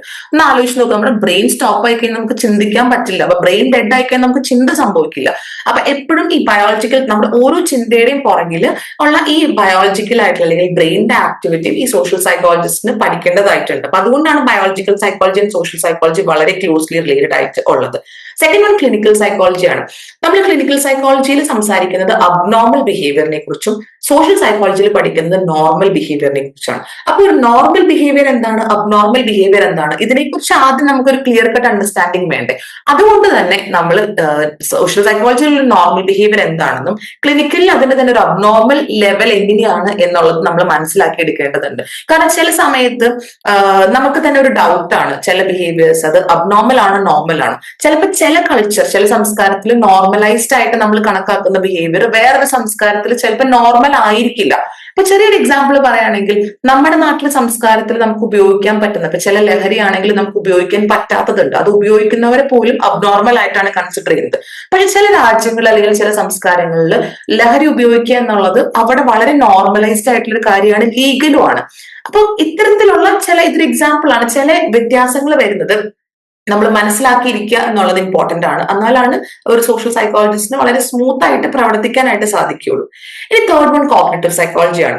കോഗ്നിറ്റീവ് സൈക്കോളജിയിലേക്ക് വരുന്ന സമയത്ത് ബേസിക്കലി നമ്മുടെ ചിന്തേനെയാണ് സൂചിപ്പിക്കുന്നത്, അല്ലെ, നമ്മൾ എങ്ങനെയാണ് ചിന്തിക്കുന്നത് എന്നുള്ളതാണ്. ഇപ്പൊ ചില സാഹചര്യങ്ങളിൽ ചില വ്യക്തികൾ എങ്ങനെയാണ് പെരുമാറുക, ചില സാഹചര്യങ്ങളിൽ ഒരു വ്യക്തി കൂടുതലും ചൂസ് ചെയ്യുന്നത് അല്ലെങ്കിൽ ഒരു സിറ്റുവേഷനിൽ ഒരു വ്യക്തി കൂടുതലും ശ്രദ്ധിക്കുന്നത് എന്ത് ഫാക്ടേഴ്സിലേക്കായിരിക്കും, ഇതൊക്കെ മനസ്സിലാക്കണമെന്നുണ്ടെങ്കിൽ, അല്ലെങ്കിൽ അതുപോലെ തന്നെ ഒരു വ്യക്തിയുടെ മെമ്മറി, ഒരു വ്യക്തി ഓർത്തിരിക്കുന്ന കാര്യങ്ങൾ, ഇവന്റ്സ് എന്തൊക്കെയാണ് എന്നുള്ളതൊക്കെ മനസ്സിലാക്കണമെങ്കിൽ നമുക്ക് തീർച്ചയായിട്ടും ഈ കോഗ്നിറ്റീവ് സൈക്കോളജി എന്നുള്ള ഒരു ബ്രാഞ്ച് അറിയുക എന്നുള്ളത് വളരെ ഇമ്പോർട്ടന്റ് ആണ്. ഇപ്പൊ സോഷ്യൽ സൈക്കോളജിസ്റ്റിനും ഈ ബ്രാഞ്ച് അറിയേണ്ടതായിട്ട് അല്ലെങ്കിൽ ഈ കോഗ്നിറ്റീവ് സൈക്കോളജിയിൽ ചില പ്രിൻസിപ്പിൾസ് അറിഞ്ഞിരിക്കേണ്ടതായിട്ടുണ്ട്. ഫോർത്ത് വൺ വരുന്നത് ഡെവലപ്മെന്റൽ സൈക്കോളജിയാണ്.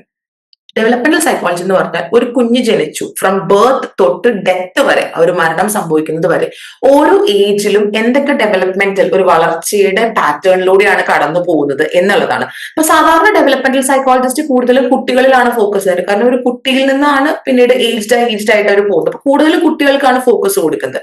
അപ്പൊ ഈ സോഷ്യൽ സൈക്കോളജിസ്റ്റിനും ചില സിറ്റുവേഷൻസിൽ ഒരു കുട്ടിയുടെ ഡെവലപ്മെന്റൽ പാറ്റേൺസ്, ഓരോ ഏജിൽ ഒരു കുട്ടി എന്തൊക്കെ ഡെവലപ്മെന്റൽ പാറ്റേണിലൂടെ കടന്നു പോകും എന്ന് മനസ്സിലാക്കിയിരിക്കേണ്ടതായിട്ടുണ്ട്.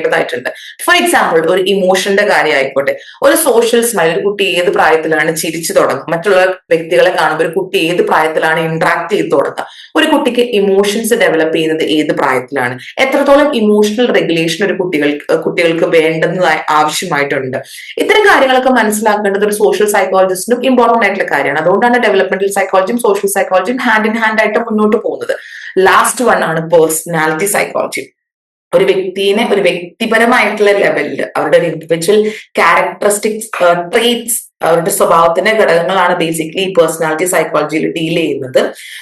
അപ്പൊ ഇവിടെ വരുന്ന സമയത്ത് ചിലപ്പോൾ സോഷ്യൽ സൈക്കോളജി പേഴ്സണൽ സൈക്കോളജിയും കോംപ്ലിമെന്റ് ചെയ്തിട്ട് പരസ്പരം അങ്ങോട്ടും ഇങ്ങോട്ടും ഹെൽപ്പ് ചെയ്തിട്ടാണ് മുന്നോട്ട് പോകുന്നത്. കാരണം ഒരു പേഴ്സണൽ സൈക്കോളജി എന്ന് പറയുമ്പോൾ ഒരു പേഴ്സണിന്റെ ഒരു ഇന്നർ ലെവലിൽ പഠിക്കുമ്പോൾ, ഒരു സോഷ്യൽ സൈക്കോളജി എന്ന് പറയുമ്പോൾ ഒരു ഔട്ടർ ലെവലിലാണ്, ഒരു സൊസൈറ്റിയിലാണ് ഫോക്കസ് ചെയ്ത് പോകുന്നത്.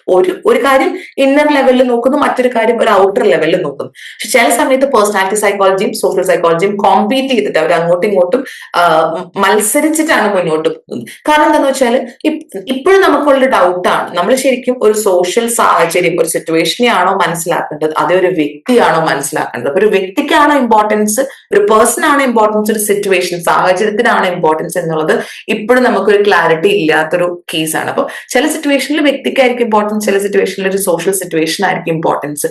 അപ്പോൾ ഇതിനൊരു സ്റ്റാൻഡേർഡൈസ്ഡ് ആയിട്ടുള്ള റൂള് നമുക്ക് സെറ്റ് ചെയ്യാൻ പറ്റില്ല. അപ്പൊ അതുകൊണ്ട് തന്നെ ചില കേസസിൽ കോമ്പീറ്റ് ചെയ്തിട്ടായിരിക്കും സോഷ്യൽ സൈക്കോളജി പേഴ്സണാലിറ്റി സൈക്കോളജി മുന്നോട്ട് പോകുക, ചില സിറ്റുവേഷൻസിൽ അത് കോംപ്ലിമെന്റ് ചെയ്തിട്ടായിരിക്കും മുന്നോട്ട് പോകും. സോ ഇതാണ് ബേസിക്കലി സൈക്കോളജിയിൽ തന്നെയുള്ള ബ്രാഞ്ചസുമായിട്ട് സോഷ്യൽ സൈക്കോളജിയുടെ ഒരു കണക്ഷൻ എന്ന് പറയുന്നത്. ഇനി നമുക്ക് എങ്ങനെയാണ് ഒരു വ്യക്തിയുടെ ബിഹേവിയറിനെ ഏതൊക്കെ ലെവലിൽ നിന്നുകൊണ്ട് നമുക്ക് അനലൈസ് ചെയ്യാൻ പറ്റും എന്നുള്ളത് നമുക്ക് നോക്കിക്കാണാം. ഫസ്റ്റ് ലെവൽ ഓഫ് അനാലിസിസ് എന്ന് പറയുമ്പോൾ ഇൻഡിവിജ്വൽ ഇൻട്രാപേഴ്സണൽ ലെവൽ അനാലിസിസ് ആണ്. എല്ലാ ഇന്ററാക്ഷന്റെയും അല്ലെങ്കിൽ എല്ലാ സൊസൈറ്റിയുടെയും ബേസ് എന്ന് പറയുന്നത് ഒരു വ്യക്തിയാണ്, ഒരു ഇൻഡിവിജ്വൽ ആണ്. അപ്പൊ ആ വ്യക്തിയുടെ ചിന്തകൾ, ആ വ്യക്തിയുടെ എന്താ പറയാ ഫീലിങ്സ്, ഇതിനെക്കുറിച്ചൊക്കെ മനസ്സിലാക്കിയെടുക്കുന്നതാണ് ഇൻട്രാപേഴ്സണൽ അല്ലെങ്കിൽ ഇൻഡിവിജ്വൽ ലെവൽ അനാലിസിസ് എന്ന് പറയുന്നത്. കാരണം ഒരു വ്യക്തിയാണ് ഏറ്റവും ബേസ്, അതിനുശേഷമാണ് ആ വ്യക്തിയിൽ നിന്ന് പിന്നീടുള്ള ഡെവലപ്മെന്റ്സ് അല്ലെങ്കിൽ ഗ്രൂപ്പ് എല്ലാം ഫോം ചെയ്യുന്നത്. ഓരോ വ്യക്തിയും ഇൻഡിവിജ്വൽ ആണ്. അപ്പൊ ഒരു വ്യക്തിയുടെ ചിന്ത മനസ്സിലാക്കിയതുകൊണ്ട് മറ്റു വ്യക്തികൾക്ക് അതേ ചിന്തയാണ് അല്ലെങ്കിൽ അതേ ഫീലിംഗ് ആണ് നമുക്ക് പറയാൻ പറ്റില്ല. അതുകൊണ്ട് ഒരു വ്യക്തിനെ വളരെ ക്രൂഷ്യൽ ആയിട്ട് അനലൈസ് ചെയ്യുക എന്നുള്ളത് ഒരു സോഷ്യൽ സൈക്കോളജിയിൽ ഇമ്പോർട്ടന്റ് ആയിട്ടുള്ള ഒരു കാര്യമാണ്. രണ്ടാമത്തത് ഇന്റർപേഴ്സണൽ ഇന്ററാക്ഷൻ ആണ്. നമ്മളൊരു ഡെയിലി ബേസിസിൽ ഇനി ഒരു വ്യക്തിയുമായിട്ട് കമ്മ്യൂണിക്കേറ്റ് ചെയ്യുന്ന അല്ലെങ്കിൽ ഇനി ഒരു വ്യക്തി എന്നല്ല മൾട്ടിപ്പിൾ ആയിട്ടുള്ള വ്യക്തികളായിട്ട് കമ്മ്യൂണിക്കേറ്റ് ചെയ്ത് അല്ലെങ്കിൽ ഇന്ററാക്ട് ചെയ്ത് പോകുന്ന ആൾക്കാരാണ്. അപ്പൊ ഒരു വ്യക്തിയുടെ സ്വഭാവം അല്ലെങ്കിൽ ആ വ്യക്തിയുടെ ചിന്ത അല്ലെങ്കിൽ അവരുടെ വ്യൂ പോയിന്റ് നമ്മളെ എങ്ങനെ ബാധിക്കുന്നു, അതുപോലെ നമ്മളുടെ വ്യൂ പോയിന്റ് നമ്മുടെ ചിന്താഗതി മറ്റൊരു വ്യക്തിനെ എങ്ങനെ ബാധിക്കുന്നു, ഇതെല്ലാമാണ് ഇന്റർപേഴ്സണൽ ഇന്ററാക്ഷൻ നമ്മൾ കൂടുതൽ ഫോക്കസ് ചെയ്യുന്നത്. ഇവിടെ നമുക്ക് കാണാൻ പറ്റുന്ന മേജർ ആയിട്ടുള്ള കാര്യങ്ങളാണ് കോപ്പറേഷൻ, കോമ്പറ്റീഷൻ, ഓൾട്രൂയിസം. ഓൾട്രൂയിസം എന്ന് പറഞ്ഞാൽ ഹെൽപ്പിംഗ് ബിഹേവിയർ ആണ്. അഗ്രഷൻ, prejudice, ഡിസ്ക്രിമിനേഷൻ, ഇതെല്ലാം നമുക്ക് ഈ ഒരു ഇന്റർപേഴ്സണൽ ഇന്ററാക്ഷനിൽ കാണാൻ പറ്റുന്ന എക്സാമ്പിൾസ് ആണ് അല്ലെങ്കിൽ അതിലുള്ള പ്രോസസ് ആണ്. Third one, interaction between individual and group. ഒരു വ്യക്തിയും ഒരു ഗ്രൂപ്പും തമ്മിലുള്ള ഒരു ഇന്ററാക്ഷൻ ആണ്. അപ്പൊ ഈ വ്യക്തിയും ഒരു ഗ്രൂപ്പും തമ്മിലുള്ള ഇന്ററാക്ഷൻ ആണെങ്കിൽ പോലും നേരത്തെ ഞാൻ പറഞ്ഞതുപോലെ സോഷ്യൽ സൈക്കോളജിയുടെ ഒരു ഗ്രൂപ്പിൽ ഓരോ ഇൻഡിവിജ്വൽ മെമ്പറിനും നമ്മൾ ഇമ്പോർട്ടൻസ് കൊടുക്കുന്നുണ്ട്. അപ്പൊ ഓരോ ഇൻഡിവിജ്വൽ മെമ്പറും എങ്ങനെയാണ് പെരുമാറുന്നത്, ഓരോ ഇൻഡിവിജ്വൽ മെമ്പറിന്റെയും എഫേർട്ട് വഴി എങ്ങനെയാണ് ഗ്രൂപ്പിന് ഒരു പ്രൊഡക്ടിവിറ്റി ഉണ്ടാവുന്നത്. അപ്പൊ ഇതിൽ നമ്മൾ ഡിസ്കസ് ചെയ്യുന്ന ഒരു ഇമ്പോർട്ടന്റ് കാര്യം സോഷ്യലൈസേഷൻ ആണ്. സോഷ്യലൈസേഷൻ എന്ന് പറഞ്ഞാൽ എന്താണ്? നമ്മൾ സമൂഹത്തിൽ നമ്മൾക്കൊരു ഇൻഡിവിജ്വൽ റോള് മാത്രമല്ല, സമൂഹത്തിൽ നമ്മൾ ഏത് ഗ്രൂപ്പിന്റെ ഭാഗമായിട്ടാണോ, ചിലപ്പോൾ ഒരു റിലീജിയസ് ഗ്രൂപ്പ് ആയിരിക്കാം, ചിലപ്പോൾ എന്തെങ്കിലും ഒരു ആക്ടിവിറ്റി ഗ്രൂപ്പ് ആയിരിക്കും, വേറെ എന്തെങ്കിലും ഒരു കമ്മ്യൂണിറ്റി ഗ്രൂപ്പ് ആയിരിക്കാം, ഏത് ഗ്രൂപ്പിലാണെങ്കിലും ആ ഗ്രൂപ്പിൽ നമുക്കൊരു റോള് പ്ലേ ചെയ്യാനായിട്ടുണ്ട് അല്ലെ. ഇപ്പൊ നമ്മൾ പറയും ഒരു ഫാമിലി ഗ്രൂപ്പ് ആയിരിക്കാം, ചിലപ്പോൾ ആ ഫാമിലി ഗ്രൂപ്പിൽ നമുക്ക് റോൾ ഉണ്ട്. അപ്പൊ നമ്മളൊരു ഇൻഡിവിജ്വൽ മാത്രമല്ല, മറ്റനവധി ഗ്രൂപ്പിൽ ഓരോ റോളുകൾ നമുക്കുണ്ട്. അപ്പൊ ഇത് എന്തിനാണ് ഈ സോഷ്യലൈസേഷന്റെ ഇമ്പോർട്ടൻസ് എന്താണ്? നമ്മളൊരു സ്കില്ല് പഠിക്കുന്നത്, പല സ്കിൽസ് നമ്മൾ പഠിക്കുന്നത്, നമ്മൾ ലാംഗ്വേജ് പഠിക്കുന്നത്, നമ്മുടെ ഇപ്പോഴത്തെ പല വിശ്വാസങ്ങളും നമുക്ക് വരുന്നത് ഒരു ഗ്രൂപ്പിന്റെ ഭാഗം ആയതുകൊണ്ടാണല്ലോ. അപ്പൊ ഒരു ഗ്രൂപ്പിന്റെ ഭാഗമാകുക എന്നുള്ളത് അല്ലെങ്കിൽ സോഷ്യലൈസ്ഡ് ആവുക എന്നുള്ളത് നമ്മുടെ ഡെവലപ്മെന്റിന് വളരെ ഇമ്പോർട്ടന്റ് ആയിട്ടുള്ള കാര്യമാണ്. അപ്പോൾ ഈ ഒരു ഇൻഡിവിജ്വലും ഒരു ഗ്രൂപ്പും തമ്മിലുള്ള ഇന്ററാക്ഷനിൽ നമുക്ക് കാണുന്ന ചില പ്രോസസ് ആണ് സോഷ്യലൈസേഷൻ, ലീഡർഷിപ്പ്, പ്ലാൻ ചെയ്യുക, ഓർഗനൈസ് ചെയ്യുക, ഡിസിഷൻ മേക്കിംഗ്. ഇതെല്ലാം ഈ ഒരു ഇൻഡിവിജ്വൽ ഗ്രൂപ്പ് ഇന്ററാക്ഷന്റെ എക്സാമ്പിൾ ആണ്. ഇനി അടുത്തത് ഗ്രൂപ്പ് ആൻഡ് ഗ്രൂപ്പ് ഇന്ററാക്ഷൻ ആണ്. ഇന്ററാക്ഷൻ ബിറ്റ്വീൻ ഗ്രൂപ്പ്സ് നമ്മൾ പറയാം. ചില ഗ്രൂപ്പ്സ് തമ്മിലുള്ള ഇന്ററാക്ഷൻ വളരെ ഫ്രണ്ട്ലി ആയിട്ടുള്ള ചില ഗ്രൂപ്പ്സ് കാണാം. ചില ഗ്രൂപ്പ് തമ്മിലുള്ള ഇന്ററാക്ഷൻ വളരെ ഹോസ്റ്റൈൽ ആണ് അല്ലെങ്കിൽ വളരെ വയലന്റ് ആയിട്ടുള്ള ഇന്ററാക്ഷൻസ് കാണാം. അപ്പൊ പല ഗ്രൂപ്പും പല രീതിയിലാണ് ഇന്ററാക്ട് ചെയ്യുന്നത്. പല ഡിഫറെന്റ് ഗ്രൂപ്പിന് ഡിഫറെന്റ് സ്ട്രക്ചേഴ്സ് ഉണ്ട്, ഡിഫറെന്റ് ആക്ടിവിറ്റീസ് ആണ്. ചില ഗ്രൂപ്പ്സിന് നേരത്തെ പറഞ്ഞതുപോലെ തന്നെ മാറ്റി നിർത്തപ്പെടുന്ന ചില ഗ്രൂപ്പ്സ് ഉണ്ട്. ഇത്തരത്തിലുള്ള ഒരു ഗ്രൂപ്പ് തമ്മിലുള്ള ഇന്ററാക്ഷനും അതിന്റെ ഇൻഡിവിജ്വൽ മെമ്പേഴ്സിനെ, അതിന്റെ സ്ട്രക്ചറിനെയും അതിന്റെ മീനിങ്ങിനെയും എല്ലാം എഫക്ട് ചെയ്യുന്ന സിറ്റുവേഷൻസ് ഉണ്ട്. ഇവിടെ വരുന്ന ഒരു ഇമ്പോർട്ടന്റ് പ്രോസസ് ആണ് ഇന്റർ ഗ്രൂപ്പ് കോൺഫ്ലിക്ട് എന്ന് പറയുന്നത്. ഒരു ഗ്രൂപ്പ് മറ്റൊരു ഗ്രൂപ്പ് തമ്മിലൊരു കോൺഫ്ലിക്ട്, ഒരു യോജിച്ചു പോകാൻ പറ്റാത്ത സിറ്റുവേഷൻ. അപ്പൊ സോഷ്യൽ സൈക്കോളജി നമ്മൾ എങ്ങനെ കോൺഫ്ലിക്ട് റിസോൾവ് ചെയ്യാം, രണ്ട് ഗ്രൂപ്പും തമ്മിൽ എന്തുകൊണ്ട് കോൺഫ്ലിക്ട് ഉണ്ടാവുന്നു എന്നുള്ള കാര്യങ്ങളെ കുറിച്ച് നമ്മൾ പഠിക്കുന്നുണ്ട്. അപ്പൊ ഇത്തരത്തിൽ 4 ലെവൽസിലാണ് നമുക്ക് സോഷ്യൽ സൈക്കോളജിയിൽ ഒരു ഗ്രൂപ്പിന്റെ ഒരു അനാലിസിസ്, ഒരു ബിഹേവിയർ അനലൈസ് ചെയ്യാൻ പറ്റുന്നത്. ഇൻഡിവിജ്വൽ ലെവൽ വരുന്നുണ്ട്, അതുപോലെ തന്നെ ഒരു വ്യക്തിയും മറ്റൊരു വ്യക്തിയും തമ്മിലുള്ള ഒരു ലെവൽ ഇന്റർപേഴ്സണൽ വരുന്നുണ്ട്. ഇനി ഒരു ഇൻഡിവിജ്വലും ഒരു ഗ്രൂപ്പും തമ്മിൽ, അതുപോലെ ഇന്റർ ഗ്രൂപ്പ്, രണ്ട് ഗ്രൂപ്പ്സ് തമ്മിലുള്ള ഒരു റിലേഷൻഷിപ്പ് കാണിക്കുന്നുണ്ട്. ഇനി നമുക്ക് എന്തൊക്കെ ഇമ്പോർട്ടന്റ് തിയറീസ് ആണ് സോഷ്യൽ സൈക്കോളജിയിൽ നമ്മൾ ഡീൽ ചെയ്യുന്നത് നമുക്ക് നോക്കാം. ഫസ്റ്റ് തിയറി ലേണിംഗ് തിയറി ആണ്. ഒരു വ്യക്തിയുടെ ഒരു കറന്റ് ആയിട്ടുള്ള ബിഹേവിയർ മുൻപത്തെ പ്രയർ ലേണിംഗ്, അതായത് പ്രീവിയസ് ആയിട്ടുള്ള ഒരു ലേണിംഗ് ആ ഒരു വ്യക്തിയുടെ കറന്റ് ബിഹേവിയറിനെ എഫക്ട് ചെയ്യുന്നുണ്ട് എന്നാണ് പറയുന്നത്. ഇപ്പൊ നമ്മളിപ്പോ പഠിക്കുന്ന കാര്യങ്ങളെ നമ്മുടെ പ്രീവിയസ് എക്സ്പീരിയൻസ് അല്ലെങ്കിൽ പാസ്റ്റ് എക്സ്പീരിയൻസ് എഫക്ട് ചെയ്യുന്നുണ്ട് അല്ലെങ്കിൽ ഇൻഫ്ലുവൻസ് ചെയ്യുന്നുണ്ടെന്നാണ് ലേണിംഗ് തിയറിയുടെ ബേസ് എന്ന് പറയുന്നത്. 3 ഇമ്പോർട്ടന്റ് മെക്കാനിസം ആണ് നമുക്കുള്ളത്. First one classical conditioning by Ivan Pavlov, second one reinforcement by BF. Skinner and third one observational learning by Albert ബണ്ടോറയാണ്. അതിൽ ക്ലാസിക്കൽ കണ്ടീഷനിങ്ങിലേക്ക് വരുന്ന സമയത്ത് ബേസിക്കലി നമ്മൾ പറയുന്നത് അസോസിയേഷനിസം ആണ്. അസോസിയേഷനിസം എന്ന് പറഞ്ഞു കഴിഞ്ഞാൽ ഒരു ന്യൂട്രൽ ആയിട്ടുള്ള ഒരു സ്റ്റിമുലസ്, ഓക്കെ, നമ്മൾ ഇതിനെ കുറിച്ച് ഡീറ്റെയിൽ ആയിട്ട് പറയും. ബട്ട് ബേസിക് ആയിട്ട് ഒരു ന്യൂട്രൽ ആയിട്ടുള്ള ഒരു സ്റ്റിമുലസിനെ നമുക്ക് എങ്ങനെയാണ് ഓൾറെഡി എക്സിസ്റ്റ് ചെയ്ത് ചെയ്തിരുന്ന ഒരു സ്റ്റിമുലസുമായിട്ട് അല്ലെങ്കിൽ ഒരു അൺകണ്ടീഷണൽ സ്റ്റിമുലസുമായിട്ട് നമുക്ക് കമ്പൈൻ ചെയ്യാനായിട്ട് പറ്റുന്നതും, അതുപോലെ തന്നെ തുടർന്ന് എങ്ങനെയാണ് ഈ ന്യൂട്രൽ സ്റ്റിമുലസ് ഒരു കണ്ടീഷൻ സ്റ്റിമുലസ് ആയിട്ട് മാറുന്നതും പിന്നെ കണ്ടീഷൻ റെസ്പോൺസ് തരുന്നതും എന്നുള്ള കാര്യങ്ങളാണ് നമ്മൾ ബേസിക്കലി പഠിക്കാൻ പോകുന്നത്. ഒരു സിമ്പിൾ എക്സാമ്പിൾ, ഇതിലിപ്പം ഡോഗിനെ വെച്ചിട്ടുള്ള എക്സ്പെരിമെന്റ് ആണ് നടത്തിയത്. ഒരു സിമ്പിൾ എക്സാമ്പിൾ പറയുകയാണെങ്കിൽ, നമ്മൾ ഡെയിലി ഒരു വഴിയിലൂടെ നടന്നു പോവാണ്. ഒരു ദിവസം നമ്മൾ പോകുന്ന വഴിയിൽ ഒരു ഡോഗിന് നമ്മളൊരു ബിസ്ക്കറ്റ് കൊടുത്തു, ഓക്കെ, ഒരു നായ്ക്ക് നമ്മളൊരു ബിസ്ക്കറ്റ് കൊടുത്തു. ഇങ്ങനെ ഒരു 5-6 ദിവസം നമ്മൾ ചെയ്യുമ്പോൾ പിന്നീട് ഇതേ വഴിയിലൂടെ നമ്മൾ കടന്നു പോകുമ്പോൾ ഇതേ നായ അവിടെ ഉണ്ടെങ്കിൽ അത് തീർച്ചയായിട്ടും നമ്മുടെ പിന്നാലെ വരും. എന്തുകൊണ്ടാണ്? അതിനൊരു അസോസിയേഷൻസ് ഫോം ചെയ്യാണ്. ഈ വ്യക്തിയാണ് എനിക്ക് ഭക്ഷണം തരുന്നത്, ഈ വ്യക്തിയുടെ കൂടെ ഞാൻ പോയാൽ ഈ വ്യക്തി എനിക്ക് ഭക്ഷണം തരും. അപ്പൊ ആ വ്യക്തിയുടെ ഭക്ഷണത്തിന്റെ ഒരു സോഴ്സ് എന്ന് പറയുന്നത് നമ്മളാണ്, അല്ലെങ്കിൽ ആ ബിസ്ക്കറ്റ് ഇട്ട് കൊടുക്കുന്ന ഒരു ആളാണ് ആ ഒരു നായയുടെ ഒരു ഫുഡ് സോഴ്സ് എന്ന് പറയുന്നത്. അപ്പൊ ഇതൊരു അസോസിയേഷനിസം അല്ലെങ്കിൽ ഒരു പെയറിംഗ് ആണ്. ഇതാണ് നമ്മൾ ക്ലാസിക്കൽ കണ്ടീഷനിങ്ങിൽ പഠിക്കുന്നത്. 2 ടൈപ്പ് ഓഫ് സ്റ്റിമുലസിനെ കുറിച്ച് ക്ലാസിക്കൽ കണ്ടീഷനിങ്ങിൽ പറയുന്നുണ്ട്, കണ്ടീഷൻ സ്റ്റിമുലസും അൺകണ്ടീഷണൽ സ്റ്റിമുലസും. ആൻഡ് 2 ടൈപ്പ് ഓഫ് റെസ്പോൺസും വരുന്നുണ്ട്, കണ്ടീഷൻ റെസ്പോൺസും അൺകണ്ടീഷൻ റെസ്പോൺസും. കൂടുതലും നമ്മൾ തിയററ്റിക്കൽ ഫോക്കസ് കൊടുക്കുന്ന ഏരിയയിൽ നമ്മൾ ഇതിനെക്കുറിച്ച് ഇൻ ഡെപ്ത് ആയിട്ട് പഠിക്കുന്നതായിരിക്കും. Second one reinforcement by BF Skinner ആണ്. റീഇൻഫോഴ്സ്മെന്റ് ഒരു തിയറിയിൽ പറയുന്നത് എന്താന്ന് വെച്ചാൽ, നമ്മൾ എന്തൊരു ബിഹേവിയറും റിപ്പീറ്റ് ചെയ്യുന്നത് അല്ലെങ്കിൽ റിപ്പീറ്റ് ചെയ്യപ്പെടാത്തത് അതിന്റെ കോൺസിക്വൻസിനെ ബേസ് ചെയ്തിട്ടാണ്. നമ്മളൊരു കാര്യം ചെയ്തു, നമുക്കതിന് വളരെ പ്ലഷറബിൾ ആയിട്ട് ഉള്ള ഒരു കോൺസിക്വൻസ് ആണ് കിട്ടിയെന്നുണ്ടെങ്കിൽ നമ്മളത് റിപ്പീറ്റ് ചെയ്യും. നേരെ തിരിച്ച് അൺപ്ലസന്റ് ആയിട്ടുള്ള ഒരു കോൺസിക്വൻസ് ആണ് റിപ്പീറ്റ് ചെയ്യില്ല. ഇപ്പൊ ഇവിടെ ഒരു സിമ്പിൾ എക്സാമ്പിൾ പറയുകയാണെങ്കിൽ, ഒരു കുട്ടി എന്നും ആ കുട്ടിയുടെ പേരൻസിനെ രാവിലെ എഴുന്നേക്കുമ്പോൾ ഗുഡ് മോർണിംഗ് എന്ന് പറയാണ്.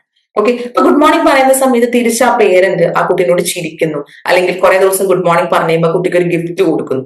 ആ കുട്ടി ചെയ്തൊരു ബിഹേവിയറിന് അവിടെ നല്ലൊരു കോൺസിക്വൻസ് ആണ് ഉണ്ടാവുന്നത്. അപ്പൊ കുട്ടി വീണ്ടും ഈ ഒരു ബിഹേവിയർ കണ്ടിന്യൂ ചെയ്ത് പോകാൻ സാധ്യതയുണ്ട്. ഇനി ഒരു ദിവസം ഒരു കുട്ടി ഒരു സിഗരറ്റ് എടുത്ത് വലിച്ചു.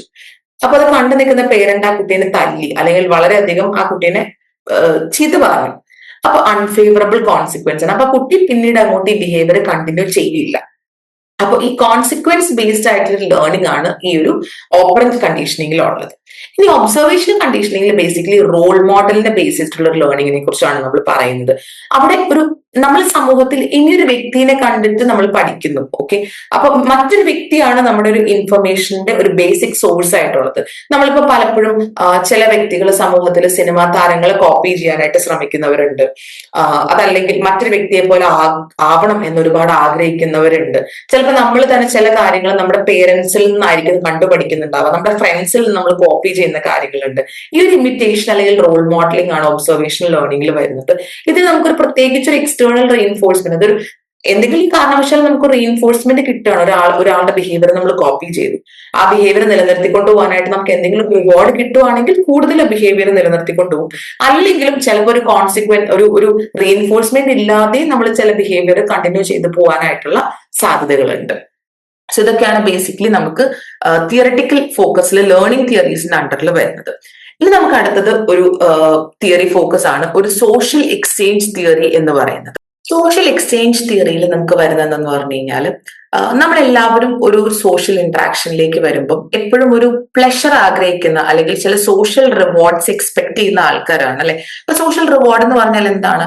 ചിലപ്പോൾ മറ്റൊരാളിൽ നിന്ന് കിട്ടുന്ന ഒരു അപ്രൂവൽ, ഒരു റീഅഷ്യൂറൻസ് ഒരു സോഷ്യൽ റിവാർഡാണ്, ഒരു അപ്രിസിയേഷൻ ഒരു സോഷ്യൽ റിവാർഡാണ്.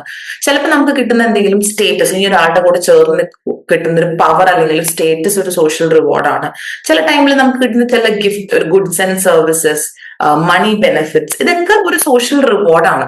അപ്പോൾ ഈ സോഷ്യൽ എക്സ്ചേഞ്ച് തിയറിയിൽ പറയുന്നത്, നമ്മൾ ഒരു സോഷ്യൽ റിലേഷൻഷിപ്പ് ഫോം ചെയ്യുന്ന സമയത്ത് അതിൽ ഏറ്റവും കൂടുതൽ നമുക്ക് ഏത് റിലേഷൻഷിപ്പിലാണ് നമുക്ക് മാക്സിമം പ്രോഫിറ്റും മിനിമം കോസ്റ്റും ഉള്ളത്, ഇത് ഏത് റിലേഷൻഷിപ്പാണ് ഏറ്റവും കൂടുതൽ സോഷ്യൽ റിവാർഡ്സ് നമുക്ക് തരുന്നത് അല്ലെങ്കിൽ റിവാർഡിംഗ് ആയിട്ടുള്ളത്, ആ സോഷ്യൽ റിലേഷൻഷിപ്പാണ് നമ്മൾ കൂടുതൽ മെയിൻറ്റെയിൻ ചെയ്ത് പോകുന്നത് എന്നാണ് പറയുന്നത്. അതുപോലെ തന്നെ ഇവിടെ വരുന്ന ഒരു കാര്യമാണ് ഒരു കമ്പാരിസൺ, ഒരു സോഷ്യൽ കമ്പാരിസൺ. നമ്മളിപ്പോ ഒരു സോഷ്യൽ റിലേഷൻഷിപ്പിലാണ്, വേറൊരു ഓൾട്ടർനേറ്റ് റിലേഷൻഷിപ്പിനെ കുറിച്ച് നമ്മൾ കമ്പയർ ചെയ്യും. ഓക്കെ, ഒരു ഓൾട്ടർനേറ്റ് റിലേഷൻഷിപ്പിനെ കുറിച്ച് നമ്മൾ തിങ്ക് ചെയ്യും. ആ റിലേഷൻഷിപ്പിൽ നമുക്ക് കിട്ടുന്നതിനേക്കാളും ബെസ്റ്റ് ആയിട്ടുള്ള സോഷ്യൽ റിവാർഡ് അല്ലെങ്കിൽ പ്രോഫിറ്റ് ആണോ ഇപ്പോഴത്തെ നമ്മുടെ റിലേഷൻഷിപ്പിൽ നമുക്ക് കിട്ടുന്നത്? ഇത്തരത്തിലൊരു കമ്പാരിസണും കൂടെ വർക്ക് ചെയ്തിട്ടാണ് നമ്മൾ ഈ ഒരു സോഷ്യൽ റിലേഷൻഷിപ്പ് മുന്നോട്ട് കൊണ്ടുപോകുന്നത് എന്നാണ് പറയുന്നത്. അപ്പൊ നമ്മുടെ ഇവിടുത്തെ ഒരു ബേസിക് ഒരു ടെൻഡൻസി എന്താണ് ഹ്യൂമൻ ബീങ്സിന്റെ, ഒരു റിവാർഡ് മാക്സിമൈസ് ചെയ്യുക, ഒരു കോസ്റ്റ് മിനിമൈസ് ചെയ്യുക. അതുപോലെ തന്നെ ഒരു ഓൾട്ടർനേറ്റീവ് വെച്ച് കമ്പയർ ചെയ്യുമ്പോൾ, ഇപ്പൊ ഈ റിലേഷൻഷിപ്പിന് പോലെ വേറെ റിലേഷൻഷിപ്പിനെ കുറിച്ച് കമ്പയർ ചെയ്യുന്ന സമയത്ത്, ഇപ്പൊ ഒരു സോഷ്യൽ റിലേഷൻഷിപ്പിന്റെ കാര്യം മാത്രമല്ല, ചിലപ്പോൾ ഒരു നമ്മൾ മെയിൻറ്റെയിൻ ചെയ്യുന്ന ഒരു സോഷ്യൽ സ്റ്റാൻഡേർഡ്സ് അല്ലെങ്കിൽ നമ്മുടെ ഒരു സോഷ്യൽ സ്റ്റെബിലിറ്റിനെ കുറിച്ചും ആണ് ഇവിടെ സംസാരിക്കുന്നത്. അപ്പൊ നമ്മളൊരു ഓൾട്ടർനേറ്റ് റിലേഷൻഷിപ്പിനെ കുറിച്ച് കമ്പയർ ചെയ്യുന്ന സമയത്ത് മറ്റേത് റിലേഷൻഷിപ്പിനേക്കാളും, നമ്മുടെ ഓൾട്ടർനേറ്റ് റിലേഷൻഷിപ്സിൽ കിട്ടുന്നതിനേക്കാളും ഒരു ബെസ്റ്റ് ആയിട്ടുള്ള ഒരു സിറ്റുവേഷൻ ആണ്, അല്ലെങ്കിൽ ബെസ്റ്റ് ഒരു കാര്യമാണ് നമുക്ക് ഇപ്പൊ കിട്ടുന്നത്. ഓക്കെ, അതാണ് ഈ ഒരു സോഷ്യൽ എക്സ്ചേഞ്ചിൽ. ഇത് ഇപ്പൊ റിലേഷൻഷിപ്പിലും ബാധകമാണ്. ചില സിറ്റുവേഷനിൽ നമ്മൾ പറയും ഒരു ഹ്യൂമൻ ബീങ്സിന് അവരുടെ ഒരു ചൂസ് ചെയ്യാനായിട്ടുള്ള റൈറ്റ് അല്ലെങ്കിൽ ഫ്രീഡം ഉണ്ടല്ലേ, അതുപോലെ തന്നെ നമ്മുടെ ഒരു സിറ്റുവേഷനിൽ നമുക്ക് പല ഓൾട്ടർനേറ്റീവ്സും ഉണ്ട്. നമുക്ക് 2 ജോലി കിട്ടി, ഓക്കെ, 2 ജോലിയിൽ നമുക്ക് ഓഫർ ഉണ്ടെങ്കിൽ ഈ 2 ജോലിയും തമ്മിൽ നമ്മളൊരു കമ്പാരിസൺ നടത്തും. ഏതാണ് എനിക്ക് ഏറ്റവും ബെസ്റ്റ് ആയിട്ടുള്ളത്, ഏതാണ് എനിക്ക് ഏറ്റവും ബെസ്റ്റ് ഒരു റിവാർഡ് തരുന്നത് എന്ന് നമ്മൾ കമ്പയർ ചെയ്യല്. അപ്പൊ നമുക്ക് വരുന്ന എല്ലാ ഓൾട്ടർനേറ്റീവ്സിലും ഇത്തരത്തിൽ കമ്പയർ ചെയ്തിട്ടാണ് നമ്മൾ ബെസ്റ്റ് ആയിട്ടുള്ള ഒരു കാര്യം ചൂസ് ചെയ്യുന്നത് എന്നാണ് ബേസിക്കലി സോഷ്യൽ എക്സ്ചേഞ്ച് തിയറിയിൽ ഉദ്ദേശിക്കുന്നത്. ഈ ഒരു ബെസ്റ്റ് ചൂസ് ചെയ്യാനായിട്ട് നമ്മൾ അപ്ലൈ ചെയ്യുന്ന പ്രിൻസിപ്പിൾ എന്താണ്? മാക്സിമം റിവാർഡ്സ് വേണം, മിനിമം കോസ്റ്റ് വേണം. ഈ സോഷ്യൽ ഇന്ററാക്ഷൻസ് അല്ലെങ്കിൽ ഈ സോഷ്യൽ എക്സ്ചേഞ്ച് തിയറി യൂസ് ചെയ്തിട്ട് നമുക്ക് നമ്മുടെ സ്റ്റെബിലിറ്റി, നമ്മുടെ ചേഞ്ചസ്, നമ്മുടെ റിലേഷൻഷിപ്പിൽ വരുന്ന ചേഞ്ചസ് എല്ലാം തന്നെ നമുക്ക് എക്സ്പ്ലെയിൻ ചെയ്യാനായിട്ട് സാധിക്കും. ഇനി നെക്സ്റ്റ് വൺ ആണ് കോഗ്നിറ്റീവ് തിയറീസ് എന്നുള്ളത്. കോഗ്നിറ്റീവ് തിയറീസ്, സോ കോഗ്നിറ്റീവ് തിയറീസിൽ വരുന്നത് ഒരു സ്റ്റിമുലസ് നമുക്ക് കിട്ടി, ഓക്കെ, ഈ സ്റ്റിമുലസിനോട് നമ്മൾ എങ്ങനെയാണ് റെസ്പോണ്ട് ചെയ്യുന്നത്? അതൊരു ഇൻസ്റ്റന്റ് ആയിട്ടുള്ള റെസ്പോൺസ് അല്ല, പക്ഷെ ഒരു സ്റ്റിമുലസ് നമുക്ക് വന്നു, അതിനൊരു ഔട്ട്പുട്ട് കൊടുക്കുന്നതിനേക്കാളും മുൻപ് നമ്മുടെ ഉള്ളിൽ നടക്കുന്ന കുറെ പ്രോസസ്സസ് ഉണ്ട്, കുറെ മെന്റൽ പ്രോസസ്. എന്തൊക്കെയാണ് ആ മെന്റൽ പ്രോസസ്? തിങ്കിങ് നടക്കുന്നുണ്ട്, ഒരു പ്രോബ്ലം സോൾവിങ് നടക്കുന്നുണ്ട്, ചില കാര്യങ്ങളെ കുറിച്ച് നമ്മൾ പ്ലാൻ ചെയ്യുന്നുണ്ട്, ചില ഇൻഫർമേഷൻ നമ്മൾ ഓർഗനൈസ് ചെയ്ത് ഓർഡർ ചെയ്യുന്നുണ്ട്, ചില കാര്യങ്ങൾ നമ്മൾ ഇവാലുവേറ്റ് ചെയ്യുന്നുണ്ട്. ഇതെല്ലാം കൂടിയിട്ടാണ് നമ്മൾ കോഗ്നിഷൻ എന്നുള്ള ഒരു ടേമിന്റെ അണ്ടറിൽ ഇടുന്നത്. അപ്പൊ കോഗ്നിഷൻ എന്ന് പറയുമ്പോൾ മെന്റൽ ആക്ടിവിറ്റീസ് ആണ്. ഫോർ എക്സാമ്പിൾ എന്തൊക്കെ മെന്റൽ ആക്ടിവിറ്റീസ്? ഇപ്പൊ ഞാൻ പറഞ്ഞതുപോലെ പെർസെപ്ഷൻ, മെമ്മറി, ജഡ്ജ് ചെയ്യുക, പ്രോബ്ലം സോൾവ് ചെയ്യുക, ഡിസിഷൻ മേക്ക് ചെയ്യുക, പ്ലാൻ ചെയ്യുക. അപ്പോ വെറുതെ അല്ല ഒരു സ്റ്റിമുലസിന് ഒരു ഔട്ട്പുട്ട് വരുന്നത്, പകരം ഈ മെന്റൽ പ്രോസസ്സിലൂടെയാണ് ഓരോ സ്റ്റിമുലസിനും ഒരു ഔട്ട്പുട്ട് വരുന്നത്. ഇനി ഇതിന് ശേഷം പിന്നീട് ജസ്റ്റൗട്ട് സൈക്കോളജിസ്റ്റ് ആയിട്ടുള്ള കെർട്ട് കോഫ്ക ആൻഡ് വോൾഫ്ഗാങ് കോഹ്ലറിന്റെ ഒരു വരവോട് കൂടിയിട്ട് ഇതിന് കുറച്ചും കൂടെ വ്യത്യാസം വന്നു. അപ്പോൾ അവർ പറയുന്നത് ഒരു സ്റ്റിമുലസ് എന്ന് പറയുമ്പോൾ നമ്മൾ അതിന്റെ ഒരു സിംഗിൾ ഒരു സ്റ്റിമുലസ് ആയിട്ടല്ല കൺസിഡർ ചെയ്യുക, പകരം ഒരു സ്റ്റിമുലസിനെ അതിന്റെ സിറ്റുവേഷനും കൂടെയാണ് നമ്മൾ കൺസിഡർ ചെയ്യുന്നത്. ഇപ്പൊ ഒരു കാര്യം ഉണ്ടായി, ആ സാഹചര്യങ്ങളോട് നമ്മൾ കൺസിഡർ ചെയ്യണം അല്ലെ. ഇപ്പൊ ഒരു വ്യക്തി ഒന്ന് ദേഷ്യപ്പെട്ടു, ആ വ്യക്തി ദേഷ്യപ്പെടുമ്പോൾ ആ ഒരു പെർട്ടിക്കുലർ ആയിട്ടുള്ള ആ ഒരു വ്യക്തിയുടെ ആ ഒരു ഫീലിംഗ് മാത്രമല്ല, എന്ത് സാഹചര്യത്തിൽ നിന്നുകൊണ്ടാണ് ആ വ്യക്തി ദേഷ്യപ്പെട്ടത്, അപ്പൊ ആ ഫീലിങ്ങിനെ അല്ലെങ്കിൽ ആ ഒരു സ്റ്റിമുലസിനെ അതിന്റെ ഫുൾ സിറ്റുവേഷനോട് കൂടിയിട്ട് ആസ് എ ഹോൾ ഒരു സിറ്റുവേഷനും കൂടെ കൂടിയിട്ട് നമ്മൾ കൺസിഡർ ചെയ്യുന്നതാണ് ഈ ജസ്റ്റോൾട്ട് സൈക്കോളജിയിൽ നമ്മൾ പറഞ്ഞു വെക്കുന്നത്. ഇനി ഒരു മോഡേൺ വ്യൂ പോയിന്റിലേക്ക് വരുന്ന സമയത്ത് നമ്മൾ വീണ്ടും ഈ കോഗ്നിഷനിൽ വരുന്ന മാറ്റമാണ് നമ്മൾ പറയുന്നത്. ഈ ഒരു മോഡേൺ വ്യൂ പോയിന്റിലേക്ക് വരുന്ന സമയത്ത് പറയുന്നത് ഒരു വ്യക്തി ജസ്റ്റ് ഒരു സാഹചര്യത്തിനോട് റിയാക്ട് ചെയ്യല്ല, പക്ഷെ റിയാക്ട് ചെയ്യുന്നതിനേക്കാളും മുൻപ് ആ വ്യക്തി ആക്റ്റീവായിട്ട് ആ വ്യക്തിയുടെ മൈൻഡിൽ ആ ഒരു സാഹചര്യത്തിനെ കൺസ്ട്രക്ട് ചെയ്യുന്നുണ്ട്, അല്ലെങ്കിൽ ഒരു സ്ട്രക്ചർ കൊടുക്കുന്നുണ്ട് എന്നുള്ളത് കൂടിയിട്ടാണ് ഒരു മോഡേൺ വ്യൂ പോയിന്റിൽ പറയുന്നത്. അപ്പൊ ഈ കോഗ്നിറ്റീവ് സ്ട്രക്ചറിലേക്ക് വരുന്ന സമയത്ത് നമുക്ക് ബേസിക് ആയിട്ട് സ്കീമാസ് ഉണ്ട്. സ്കീമാസ് എന്ന് പറഞ്ഞാൽ എന്താണ്? ഒരു വ്യക്തി അല്ലെങ്കിൽ സാഹചര്യത്തിനെ കുറിച്ചുള്ള ഒരു ഫസ്റ്റ് ഇംപ്രഷൻ നമ്മൾ ഫോം ചെയ്യുന്നതിനാണ് സ്കീമ എന്ന് പറയുന്നത്. ഇപ്പൊ ഒരു വ്യക്തിനെ കണ്ടു, ആ വ്യക്തിനെ കുറിച്ചുള്ള ഒരു ഫസ്റ്റ് ഇംപ്രഷൻ നമുക്കുണ്ടല്ലോ, ആ വ്യക്തി എങ്ങനെയാണെന്നുള്ളതിനെ കുറിച്ച് നമ്മുടെ മൈൻഡിൽ നമ്മൾ സെറ്റ് ചെയ്തിരിക്കുന്ന ഒരു കോഗ്നിറ്റീവ് സ്ട്രക്ചർ ഉണ്ട്, അതാണ് സ്കീമ എന്ന് പറയുന്നത്. പിന്നീട് നമ്മൾ വീണ്ടും ആ വ്യക്തിനെ ഒബ്സർവ് ചെയ്യാണ്. ചിലപ്പോൾ ആ വ്യക്തി എന്തെങ്കിലും ഒരു ചാലഞ്ചിങ് ആയിട്ടുള്ള ഒരു സിറ്റുവേഷനിൽ നിൽക്കുമ്പോഴായിരിക്കും, വളരെ സ്ട്രെസ്ഫുൾ ആയിട്ടുള്ള സിറ്റുവേഷനിലായിരിക്കും. അപ്പോൾ ഈ സ്കീമ അല്ലെങ്കിൽ ആ ഒരു വ്യക്തിയുടെ പെരുമാറ്റം മാറുന്നുണ്ടോ, അപ്പൊ അതിനനുസരിച്ച് നമ്മുടെ സ്കീമയിൽ എന്തെങ്കിലും വ്യത്യാസം വരുന്നുണ്ടോ എന്നുള്ളതൊക്കെ നമ്മൾ ചില ടൈമിൽ നമ്മൾ സെറ്റ് ചെയ്യുന്ന ഒരു കോഗ്നിറ്റീവ് സ്ട്രക്ചർ ശരിയായിരിക്കണം എന്നില്ല. അപ്പൊ പോകും തോറും നമ്മൾ ആ സ്ട്രക്ചറിൽ ചേഞ്ചസ് വരുത്തുന്നുണ്ട്. ചില സമയത്ത് നമ്മൾ സെറ്റ് ചെയ്തിരിക്കുന്ന ഒരു സ്ട്രക്ചർ, ഒരു കോഗ്നിറ്റീവ് സ്കീമ വളരെ ചുരുങ്ങിയ ഒരു സ്കീമായിരിക്കും, ഒരു സ്മോൾ ആയിരിക്കും. അപ്പൊ നമ്മളിത് എക്സ്പാൻഡ് ചെയ്യേണ്ടതായിട്ട് വരാറുണ്ട്. അപ്പൊ ഇതൊക്കെയാണ് ഒരു മോഡേൺ ഒരു കോഗ്നിറ്റീവ് പെർസ്പെക്റ്റീവിൽ വരുന്നത്. ജസ്റ്റ് ഒരു റിയാക്ഷൻ അല്ല, പക്ഷെ അതിന് പകരം നമ്മുടെ മൈൻഡിൽ നടക്കുന്ന ഒരുപാട് പ്രോസസ് ഉണ്ട്. ഒരു കോഗ്നിറ്റീവ് സ്ട്രക്ചറിനെ കുറിച്ചുള്ള ഒരു ഫോർമേഷൻ ഉണ്ട്. ഈ സ്ട്രക്ചറിനാണ് നമ്മൾ സ്കീമ എന്ന് പറയുന്നത്. അതുപോലെ തന്നെ നമുക്ക് സെൽഫ് കൺസെപ്റ്റ്, ഒരു വ്യക്തിനെ തന്നെ എങ്ങനെ നോക്കിക്കാണും, അതായത് ആ വ്യക്തിക്ക് തന്നെ അസൈൻ ചെയ്തിരിക്കുന്ന ഒരു ഇമേജ് എന്താണ്, ആ വ്യക്തിനെ കുറിച്ചുള്ള ഒരു കൺസെപ്റ്റ്, അവരുടെ വീക്ക്നെസ്, അവരുടെ സ്ട്രെങ്ത് എന്താണെന്നൊക്കെ മനസ്സിലാക്കുന്നുണ്ടോ. അപ്പൊ ഇതെല്ലാം ഒരു കോഗ്നിഷന്റെ ഒരു വലിയൊരു അംബ്രല ടേം ടേമിന്റെ അണ്ടറിലാണ് ഇട്ടിരിക്കുന്നത്. അങ്ങനെ ഈ ഒരു കോഗ്നിഷനെ ബേസ് ചെയ്തിട്ട് കുറെ ആൾക്കാരുടെ തിയറീസ് വരുന്നുണ്ട്. അപ്പൊ ഇതിൽ പല തിയറീസ് നമുക്ക് സോഷ്യൽ സൈക്കോളജിയിൽ നമുക്ക് പഠിക്കാനായിട്ടുണ്ട്. സോ ഇതാണ് ബേസിക്കലി കോഗ്നിറ്റീവ് തിയറീസ്. അപ്പൊ നമുക്ക് രണ്ട് ടൈപ്പ് ഓഫ് തിയറീസ് ആണ് ബേസിക്കലി വരുന്നത്. ലേണിംഗ് തിയറീസും വരുന്നുണ്ട്, കോഗ്നിറ്റീവ് തിയറീസും വരുന്നുണ്ട്. ലേണിംഗ് തിയറീസിൽ 3 ആൾക്കാരുടെ ഇൻവോൾവ്മെന്റ് ആണ് പറയുന്നത്, അല്ലെങ്കിൽ 3 സെക്ഷൻസ് ആണ് പറയുന്നത്. ഫസ്റ്റ് വൺ നമുക്ക് ഇവാൻ പാവ്ലോവിന്റെ classical conditioning, second one BF സ്കിന്നറിന്റെ operant conditioning, third one observation learning by Albert Bandura. അതുപോലെ അതിൽ തന്നെയാണ് സോഷ്യൽ എക്സ്ചേഞ്ച് തിയറിനെ കുറിച്ചും പറയുന്നത്. അതിനുശേഷം കോഗ്നിറ്റീവ് തിയറിയിലേക്ക് വരുന്ന സമയത്ത് ഫസ്റ്റ് വൺ നമ്മൾ ബേസിക് ആയിട്ട് കോഗ്നിഷൻ എന്താണെന്ന് മനസ്സിലാക്കുന്നു. അതിനുശേഷം നമുക്ക് ജസ്റ്റോൾ സൈക്കോളജിസ്റ്റിന്റെ ഒരു എമർജൻസിയോട് കൂടിയിട്ട് ഒരു കോഗ്നിഷൻ എന്ന് പറയുമ്പോൾ, അല്ലെങ്കിൽ തിങ്കിങ് എന്ന് പറയുമ്പോൾ നമ്മളൊരു സെപ്പറേറ്റ് ആയിട്ടല്ല, ഒരു സോഷ്യൽ സിറ്റുവേഷനിൽ റിലേറ്റഡ് ആയിട്ട് ഒരു ഹോൾ ആയിട്ടാണ് കൺസിഡർ ചെയ്യുന്നത്. പിന്നീട് നമുക്ക് മോഡേൺ വ്യൂ പോയിന്റിനെ കുറിച്ചും നമ്മൾ പരിചയപ്പെടുന്നുണ്ട്. സോ ഇത്രയും കാര്യങ്ങളാണ് നമുക്ക് ബേസിക്കലി ഈ ഫസ്റ്റ് യൂണിറ്റിൽ, ഇൻട്രോഡക്ടറി യൂണിറ്റിൽ നമുക്ക് കവർ ചെയ്യാനായിട്ടുള്ളത്. സോ എല്ലാവർക്കും മനസ്സിലായെന്ന് വിചാരിക്കുന്നു. Thank you.